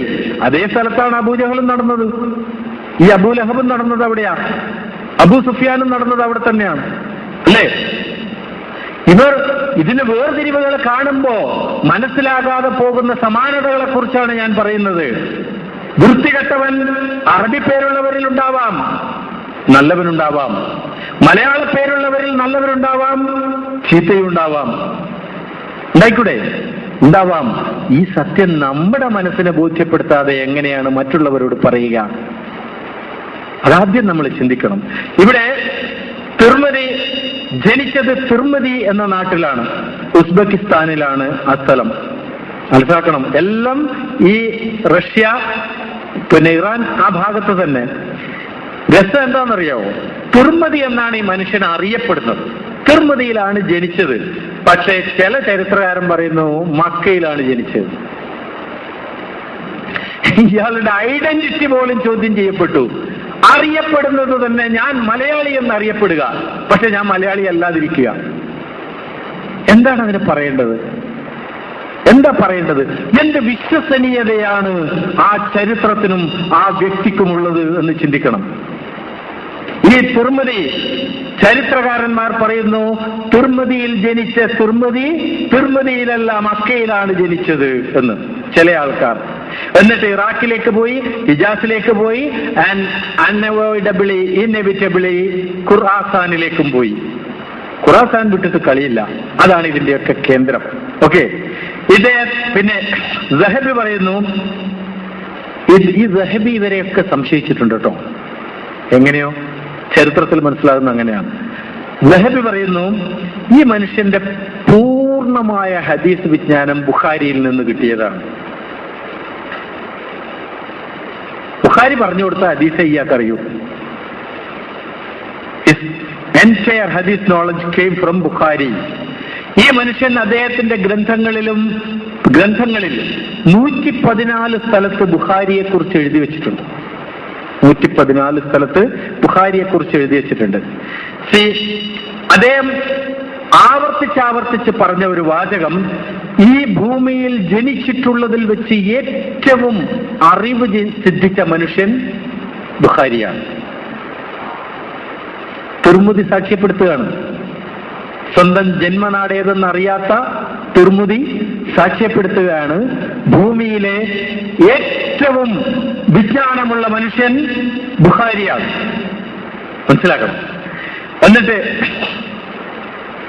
അബൂദാവൂദിൽ നിന്ന്, മുസ്ലിമിൽ നിന്ന്, ബുഖാരിയിൽ നിന്ന്, 3 ആളിൽ നിന്നും ഈ മനുഷ്യൻ ഹദീസ് ഉദ്ധരിച്ച് എഴുതിയിട്ടുണ്ട്. ഇദ്ദേഹം പറയാണ്, ഹംബൽ, അഹ്മദ് ബിൻ ഹംബൽ അദ്ദേഹത്തിന്റെ ടീച്ചറായിരുന്നു പോലും, അധ്യാപകനായിരുന്നു പോലും. പക്ഷെ അവിടെയും ചില ചരിത്രകാരന്മാർ പറയുന്നു അവർ തമ്മിൽ കണ്ടുമുട്ടിയിട്ടില്ല. മനസ്സിലാക്കണം. ഇതൊക്കെ ഓതന്റിക് ചരിത്രങ്ങളാണെന്ന് പറയപ്പെടുന്ന ചരിത്രത്തിലുള്ളതാണ്, അല്ലാതെ സംശയാസ്പദമായ ചരിത്രത്തിലല്ല. ഇനിയാണ് രസകരമായ സംഗതി. ഈ തിർമിദിയുടെ മിക്കവാറും തിർമിദിയെ പഠിപ്പിച്ച 7ഓളം അധ്യാപകർ, തിർമിദിയെ പഠിപ്പിച്ച 7ഓളം അധ്യാപകർ, അവർ ബുഖാരിയെ പഠിപ്പിച്ചിട്ടുണ്ട്, മുസ്ലിമിനെ പഠിപ്പിച്ചിട്ടുണ്ട്, അബൂദാവൂദിനെ പഠിപ്പിച്ചിട്ടുണ്ട്, നസായിയെ പഠിപ്പിച്ചിട്ടുണ്ട്, ഇബ്നു മാജയെയും പഠിപ്പിച്ചിട്ടുണ്ട്. ചരിത്രം സാക്ഷി. 7 അധ്യാപകർ ഈ 6 പേരെയും ഒരേ പ്ലാറ്റ്ഫോമിന്റെ കീഴിൽ നിന്ന് പഠിപ്പിച്ചിട്ടുണ്ട് എന്നാണ് പറയുന്നത്. മനസ്സിലാക്കണം. ഹദീസിന്റെ വക്താക്കൾ ഇത്രയും ആൾക്കാർ റിപ്പോർട്ട് ചെയ്തതല്ലേ എന്ന് അവകാശപ്പെടാറില്ലേ? ഈ ഇത്രയും ആൾക്കാർ ഉണ്ടായത് ഒരു മേൽക്കൂരയ്ക്ക് കീഴിലാണെന്നതിന്റെ തെളിവാണ് ഞാനിപ്പോ പറഞ്ഞത്. അതിന്റെ നേർസാക്ഷ്യമാണിത്. 7 അധ്യാപകർ ഈ 6 ഹദീസ് ഗ്രന്ഥകാരന്മാരെയും ഒരേ മേൽക്കൂരയ്ക്ക് കീഴിലിരുന്ന് പഠിപ്പിച്ചു എന്ന് ചരിത്രം പറയുന്നു, തിർമിദിയുടെ ചരിത്രത്തിൽ പറയുന്നു. എന്നിട്ട് ഈ തിർമിദിയെ കുറിച്ച് വേറെ രസകരമായ ഒരു സംഗതിയുണ്ട്. ഞാൻ പറഞ്ഞത് ഇത് ഒരു മേൽക്കൂരയിൽ നിന്നുണ്ടായി എന്നതിന്റെ ആ ഒറ്റ കാര്യം മതി ഇത് മാനിപ്പുലേറ്റഡ് ആണ് എന്നതിന് തെളിവ്. ആ ഒറ്റ കാര്യം മതി. ഇവിടെ നസായി തിർമിദി അന്ധനായിക്കൊണ്ടാണ് ജനിച്ചത് എന്നാണ് ഒരു ചരിത്രം പറയുന്നു. അന്ധനായി ജനിച്ചു. വേറൊരു ചരിത്രം പറയുന്നു മരിക്കുന്നതിന് 2 വർഷം മുമ്പാണ് ഈ മനുഷ്യൻ അന്ധനായി പോയത്. ആലോചിച്ച് നോക്കണം, എത്ര കാലം ജീവിച്ചു? 206 മുതൽ 279 വരെ എന്ന് പറയുമ്പോൾ 73 കൊല്ലം ജീവിച്ച ഈ മനുഷ്യൻ 71 കൊല്ലം ജീവിച്ചത് കണ്ണ് കാണാതെയാണോ, കണ്ണ് കാണുന്ന അവസ്ഥയിലാണോ എന്ന് അറിയാത്ത ആൾക്കാരാണ് ഇയാളുടെ ചരിത്രം എഴുതിയത്. മനസ്സിലായോ? ഒരു മനുഷ്യന്റെ കാഴ്ചയെ കുറിച്ച് പോലും അറിയാത്ത ആളാണ് ആ മനുഷ്യന്റെ സത്യസന്ധ്യതയെ ബോധ്യപ്പെടുത്തുന്നത്, നമുക്ക് സാക്ഷ്യപ്പെടുത്തുന്നത്. മനസ്സിലാക്കണം. ജനിക്കുമ്പോഴേ അന്ധനായിരുന്നു എന്നൊരു കൂട്ടർ, വേറൊരു കൂട്ടർ പറയുന്നു മരിക്കുന്നതിന് 2 കൊല്ലം മുമ്പ് അന്ധനായി. അന്ധനാവാൻ എന്താ കാരണം? അതാണ് ഏറ്റവും രസം. എന്താ?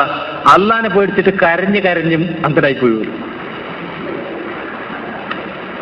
അത് പറയുമ്പോൾ തന്നെ എനിക്ക് തോന്നി അള്ളാ എന്ന് പറയുന്ന സാധനമേ ഇല്ലാതായി പോണമെന്ന് കരുതിച്ച് എഴുതിയതാണ് ആരോ ഇത്. അള്ളാഹിനോട് ഇത്രയും വിരോധം ഇല്ലാത്തവന് അത് എഴുതൂല, പേടിച്ച് അന്ധനായി പോയത്.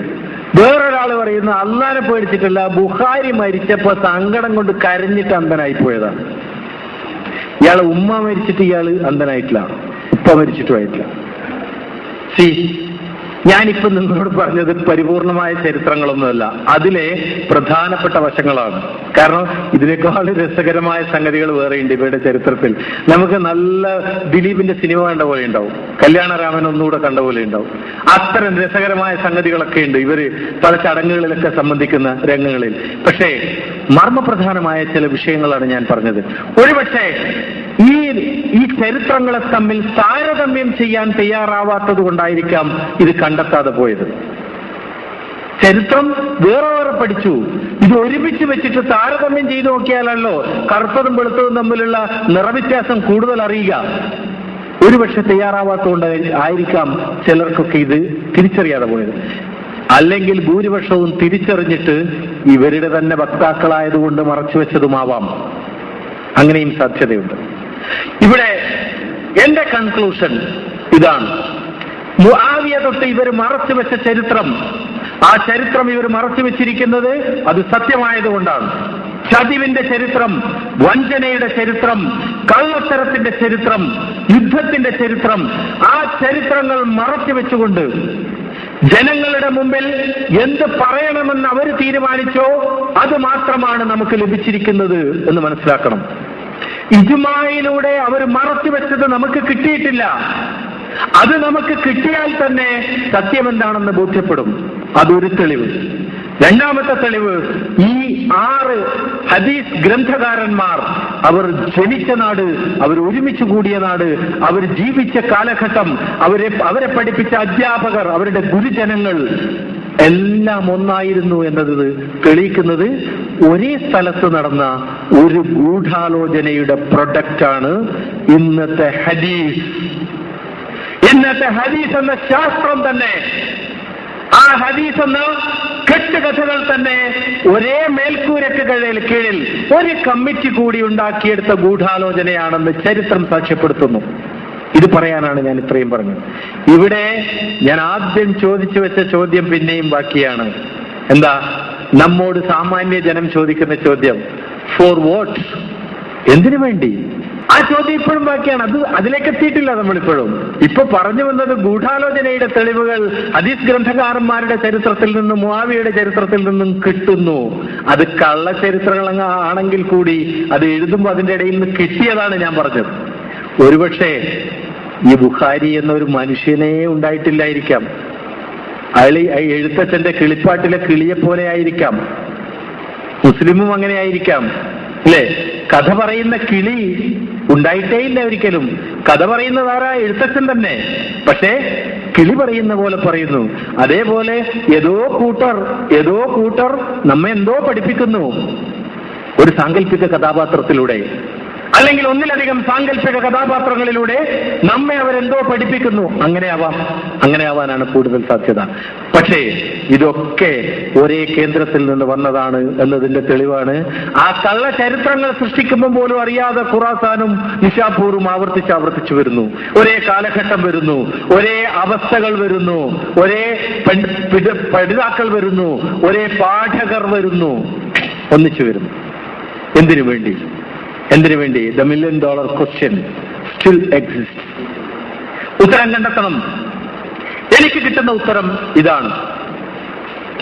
ഭൂമിയിൽ മനുഷ്യർക്ക് സന്തോഷഭരിതവും സമാധാനപൂർണവുമായ ഒരു പരിപൂർണമായ വ്യവസ്ഥിതി ഉണ്ടാക്കിയെടുക്കാൻ വേണ്ടി ദൈവം മുന്നോട്ട് വെച്ചതാണ് വേദങ്ങൾ. ഭൂമിയിലെ സാധാരണ ജനത്തിന്, പീഡിത ജനത്തിന്, പാർശ്വവൽക്കരിക്കപ്പെട്ട ജനത്തിന്, ദ വീക്കർ സെക്ടർ, അവരെ ഉദ്ധരിക്കാൻ വേണ്ടി, അവർക്ക് സമാധാനപൂർണമായ സന്തോഷപൂർണമായ ഒരു ജീവിതം, അതിനുമപ്പുറം തുല്യതയിലൂന്നിയ ഒരു ജീവിതം ഉണ്ടാക്കിയെടുക്കാൻ വേണ്ടി ദൈവം മുമ്പോട്ട് വെച്ച ഒരു വ്യവസ്ഥിതിയാണ് ഈ വേദങ്ങൾ നമ്മുടെ മുമ്പിൽ അവതരിപ്പിക്കുന്നത്. പക്ഷേ അങ്ങനെ വരുമ്പം തുല്യത എന്ന് പറഞ്ഞാൽ തന്നെ മേലെയുള്ളതും താഴെയുള്ളതും അല്പം സ്ഥാനചലനം സംഭവിച്ച് മധ്യത്തിൽ എത്തുന്നതിനെയാണ് തുല്യത എന്ന് പറയുക. അല്ലെങ്കിൽ മേലെയുള്ളവൻ പൂർണ്ണമായും അവന്റെ നേട്ടങ്ങൾ മുഴുവൻ ഉപേക്ഷിച്ച് താഴെയുള്ളവന് തുല്യനായി താഴോട്ട് വരണം. അല്ലെങ്കിൽ താഴെയുള്ളവൻ പൂർണ്ണമായും ഉയർന്ന് മേലെയുള്ളവന് തുല്യമാവണം. ഈ 3 അവസ്ഥകളിൽ മാത്രമേ തുല്യത സാധ്യമാവൂ. ചിന്തിക്കണം. ഒരു കൂട്ടർ വളരെ താഴെയാണ്, മറ്റൊരു കൂട്ടർ വളരെ മേലെയാണ്. ഇവരെ തുല്യരാക്കണമെങ്കിൽ ഒന്നുകിൽ രണ്ടുപേരെയും മധ്യത്തിലേക്ക് കൊണ്ടുവരണം. അല്ലേ? ശരിയല്ലേ ഞാൻ പറയുന്നത്? ആണോ അല്ലയോ? അല്ലെങ്കിൽ മേലെയുള്ളവർ താഴേക്ക് ഇറങ്ങി വരണം, അല്ലെങ്കിൽ താഴെയുള്ളവൻ മേലോട്ട് കയറിപ്പോകണം. 3 അല്ലാതെ വേറൊരു സൊല്യൂഷൻ നിങ്ങളുടെ കയ്യിലുണ്ടോ? ഉണ്ടോ? ഉണ്ടെന്ന് പറഞ്ഞു തരണം. ഇല്ലല്ലോ. ഈ 3 മാത്രമാണ് അതിനുള്ള മാർഗം. പക്ഷേ ഈ 3നും ഒരു കൂട്ടർക്ക് നേട്ടമുണ്ട്, മറ്റൊരു കൂട്ടർക്ക് കോട്ടമുണ്ട്. ഈ 3 അവസ്ഥയിലും ഉണ്ടോ ഇല്ലയോ? ആദ്യത്തേത് എടുത്തു നോക്കാം. രണ്ടു കൂട്ടരെയും മധ്യത്തിലേക്ക് കൊണ്ടുവന്നാൽ മേലെ നിൽക്കുന്നവൻ പകുതി അവന്റെ കയ്യിലിരിക്കുന്നത് ഉപേക്ഷിക്കണം. സ്ഥാനമെങ്കിൽ സ്ഥാനം, പവറെങ്കിൽ പവർ, സമ്പത്തെങ്കിൽ സമ്പത്ത്. എന്താണോ അവന്റെ കയ്യിലിരിക്കുന്നത് അതിൽ പകുതി അവൻ ഉപേക്ഷിക്കണം, എന്നിട്ട് മറ്റുള്ളവർക്ക് കൊടുക്കണം. ശരിയല്ലേ? എങ്കിലല്ലേ എത്തൂ. അപ്പം ഒരു കൂട്ടർ they are losing and the other is gaining. ഇവർക്ക് നേട്ടങ്ങൾ ഉണ്ടാകുന്നു, അവർ നഷ്ടപ്പെടുന്നു. ശരിയല്ലേ? ഇവിടെ രണ്ടുപേരുടെയും മാനസികാവസ്ഥ തുല്യമായിരിക്കുമോ? ഇല്ല. ഒരു കൂട്ടർ സന്തോഷിക്കും, മറ്റൊരു കൂട്ടർ വിലപിക്കും. ഈ വിലപിക്കുന്നവരുടെ പ്രതികരണത്തിന്റെ പ്രത്യേകത എന്തായിരിക്കും എന്ന് ചിന്തിച്ചു നോക്കണം. രണ്ടാമത്തേതെടുക്കാം. മേലെ നിൽക്കുന്നവൻ പൂർണ്ണമായും താഴത്തേക്ക് വരിക എന്ന് കരുതുക. അപ്പോഴും ഈ കൂട്ടർക്ക് നഷ്ടം. ആണല്ലേ? നിങ്ങളെന്താ പ്രതികരിക്കാത്ത? ആണ്. അപ്പോഴും അവരുടെ മാനസികാവസ്ഥ ഇത് തന്നെയായിരിക്കും, ഒരുപക്ഷെ ഇതിനേക്കാൾ രൂക്ഷമായിരിക്കും. ഇനി മൂന്നാമത്തതിൽ ദോഷമില്ലല്ലോ എന്ന് നിങ്ങൾ വിചാരിക്കും. കാരണം എന്താ? താഴെയുള്ളവനെ മേലേക്ക് ഉയർത്തിക്കൊണ്ടുവരികയല്ലേ. അപ്പൊ മേലെ ഇരിക്കുന്നവൻ എന്താ നഷ്ടം? നഷ്ടമുണ്ടോ? എന്താണ് സർ നഷ്ടം? അവന്റെ മേന്മ നഷ്ടപ്പെടുന്നു. അതന്നെയാണ് ഏറ്റവും വലിയ നഷ്ടം. അതിനേക്കാൾ വലിയ നഷ്ടമില്ല. ഉണ്ടോ? നിങ്ങൾ ആലോചിച്ച് നോക്കണം. എല്ലാ സുഖങ്ങളും എല്ലാ മേന്മകളും മാനസികമാണ്, പദാർത്ഥപരമല്ല. ആണോ? ആലോചിച്ച് നോക്ക്. എല്ലാ മേന്മകളും എല്ലാ സുഖങ്ങളും മാനസികമാണ്. എയർ കണ്ടീഷൻ റൂമിലിരുന്ന് വേർക്കുന്നവനെ നമ്മൾ കണ്ടിട്ടുണ്ട്. എന്താ കാര്യം? അവന്റെ മനസ്സ് വേർക്കുന്ന അവസ്ഥയിലാണെങ്കിൽ വേർത്തു. ഭൗതിക സാഹചര്യത്തിന് അവന്റെ മനസ്സിന്റെ വേർക്കൽ ഇല്ലാതാക്കാൻ കഴിയുന്നില്ല. മനസ്സാണ്. ചിലപ്പം പൊരിവെയിലത്തിരുന്ന് പൊട്ടിച്ചിരിക്കുന്നവനെ നമ്മൾ കാണുന്നു, ഇല്ലേ? അവന്റെ മനസ്സിൽ എന്താ അല്ലലില്ലാത്തത്? അവന്റെ മനസ്സിൽ അല്ലലില്ല, ഭൗതിക സാഹചര്യമല്ല. അപ്പോ ഇവിടെ അവന്റെ മനസ്സിലുണ്ടായിരിക്കുന്ന മേന്മ അവന് നഷ്ടപ്പെടുന്നു. ശരിയാണോ തെറ്റാണോ? In all these three cases, the loser is the upper class. ശരിയാണോ തെറ്റാണോ? അല്ലേ? അവര് മിണ്ടാതിരിക്കുവോ?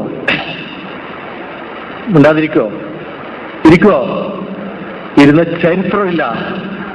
ഒരു ചരിത്രത്തിലും ഭൂമിയിലുണ്ടാകുന്ന അധസ്ഥിതരെ ഉയർത്തെഴുന്നേൽപ്പിക്കാനുള്ള വിപ്ലവത്തിന്റെ നേരെ മേലെയിരിക്കുന്നവർ വെറുതെ ഇരുന്ന ചരിത്രമില്ല. ഉണ്ടോ? നിങ്ങൾ ആലോചിച്ച് നോക്ക്. ഭൂമിയിലുണ്ടായിരിക്കുന്ന ഏത് വിപ്ലവത്തിലും ആ വിപ്ലവത്തെ നഖശികാന്തം എതിർത്തുകൊണ്ട് മാനസികമായും പദാർത്ഥപരമായും തകർത്ത് തരിപ്പണമാക്കാൻ എന്തൊക്കെ ചെയ്യണോ അതൊക്കെ അവർ ചെയ്തിട്ടുണ്ട്. അപ്പൊ പിന്നെ ദൈവിക വ്യവസ്ഥിതിയെ വെറുതെ വിടുവോ? നിങ്ങൾ ആലോചിച്ച് നോക്ക്. ഇനി കാരണം തേടണോ? കാരണം എന്റെ മനസ്സിൽ കിട്ടിയ കാരണമാണ് ഞാൻ പറഞ്ഞത്. നിങ്ങൾക്ക് ബോധ്യപ്പെടുന്നുണ്ടോ ഈ കാരണം? ഉണ്ടോ? ഇനി ഇവർ പറയുന്ന ചരിത്രങ്ങളിലേക്ക് തന്നെ പോയി നോക്കിയാലും ഇത് വ്യക്തമാണ്. എന്താ? രണ്ട് പക്ഷത്ത് നിൽക്കുന്നവരിൽ ഒരു പക്ഷത്ത് എപ്പോഴും വരേണ്യവർഗവും മറുപക്ഷത്ത് താഴേക്കടയിലുള്ളവരുമാണ്. രണ്ട് പക്ഷം തമ്മിൽ ഏറ്റുമുട്ടുന്ന ചരിത്രം ഇവരെവിടെ പറഞ്ഞാലും ശരിയാണോ തെറ്റാണോ? അല്ലേ? ഒരു ഭാഗത്ത് വരേണ്യവർഗമാണ്, മറുഭാഗത്ത് സമൂഹത്തിലെ താഴേക്കടയിൽ ഇരിക്കുന്നവരാണ്. ഈ താഴേക്കടയിൽ ഇരിക്കുന്നവന്റെ കൂടെയായിരുന്നു എല്ലാ കാലത്തും ദൈവിക വ്യവസ്ഥിതിയുടെ വക്താക്കൾ. ആണല്ലോ? അതുകൊണ്ട് തന്നെ അതിനെ തകർക്കാൻ വേണ്ടി വരേണ്യവർഗം ശ്രമിക്കുക എന്നത് തികച്ചും സാധ്യമായ, തികച്ചും സംഭവ്യമായ ഒരു യാഥാർത്ഥ്യമാണ്. ആ യാഥാർത്ഥ്യത്തിന്റെ നമ്മൾ തിരിച്ചറിയപ്പെടാതെ പോയ വശമാണ് ഹദീസുകൾ എന്ന സത്യം. അവർ ആയുധമെടുത്ത് പോരാടിയത് നമ്മൾ തിരിച്ചറിഞ്ഞു, ഇല്ലേ? അവർ മൈക്ക് കെട്ടി പ്രസംഗിച്ചത് നമ്മൾ തിരിച്ചറിഞ്ഞു. പക്ഷേ വേഷപ്രഖ്യാപനത്തിലൂടെ നേരിടാൻ ശ്രമിച്ചപ്പോ മറ്റൊരു പ്രത്യയശാസ്ത്രത്തെ ഈ പ്രത്യയശാസ്ത്രമാണെന്ന് തെറ്റിദ്ധരിപ്പിച്ചുകൊണ്ട് ഇതിലേക്ക് ആവാഹിക്കാൻ ശ്രമിച്ചതിനെ തിരിച്ചറിയാൻ നമുക്ക് കഴിഞ്ഞില്ല. ആ ആവാഹനമാണ് ഹദീസ് എന്ന പ്രക്രിയയിലൂടെ ഇവർ സാധിച്ചതെന്നതാണ് സത്യം.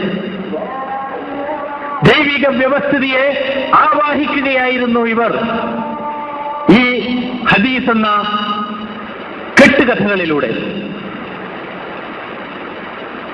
മനസ്സിലാക്കണം. ഇതിനിവർ സ്വീകരിച്ച മാർഗങ്ങളിലേക്ക് തിരിയുമ്പോൾ ഒന്നും കൂടി വ്യക്തമാവും. എന്തൊക്കെയായിരുന്നു ഇവന് സ്വീകരിച്ച മാർഗങ്ങൾ? ആലോചിച്ച് നോക്കണം. ഞാൻ പറഞ്ഞു, ദൈവിക വ്യവസ്ഥിതി എല്ലാ കാലത്തും ദുർബലന്റെ കൂടെയായിരുന്നു. പക്ഷെ ദുർബലന്റെ കൂടെയായിരുന്നു ദൈവിക വ്യവസ്ഥിതി എന്ന് തെളിയിക്കപ്പെടുന്ന ഗ്രന്ഥത്തിലെ അവസ്ഥകളെപ്പോലും ഇല്ലാതാക്കാൻ, വചനങ്ങളെപ്പോലും ഇല്ലാതാക്കാൻ അവർ ശ്രമിച്ചു.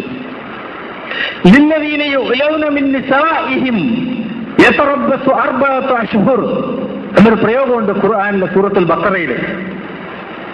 ഇവിടെ യുലൗന എന്നൊരു വാക്ക് സാമാന്യമായ അറബി പരിജ്ഞാനം. I M N infant in Arabic knowledge. I should say that.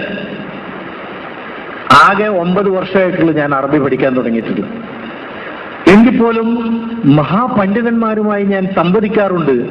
ഈ കാര്യങ്ങൾ അറിയാൻ വേണ്ടി, പഠിക്കാൻ വേണ്ടി നിരന്തരം അവരെ ശല്യം ചെയ്യാറുണ്ട്.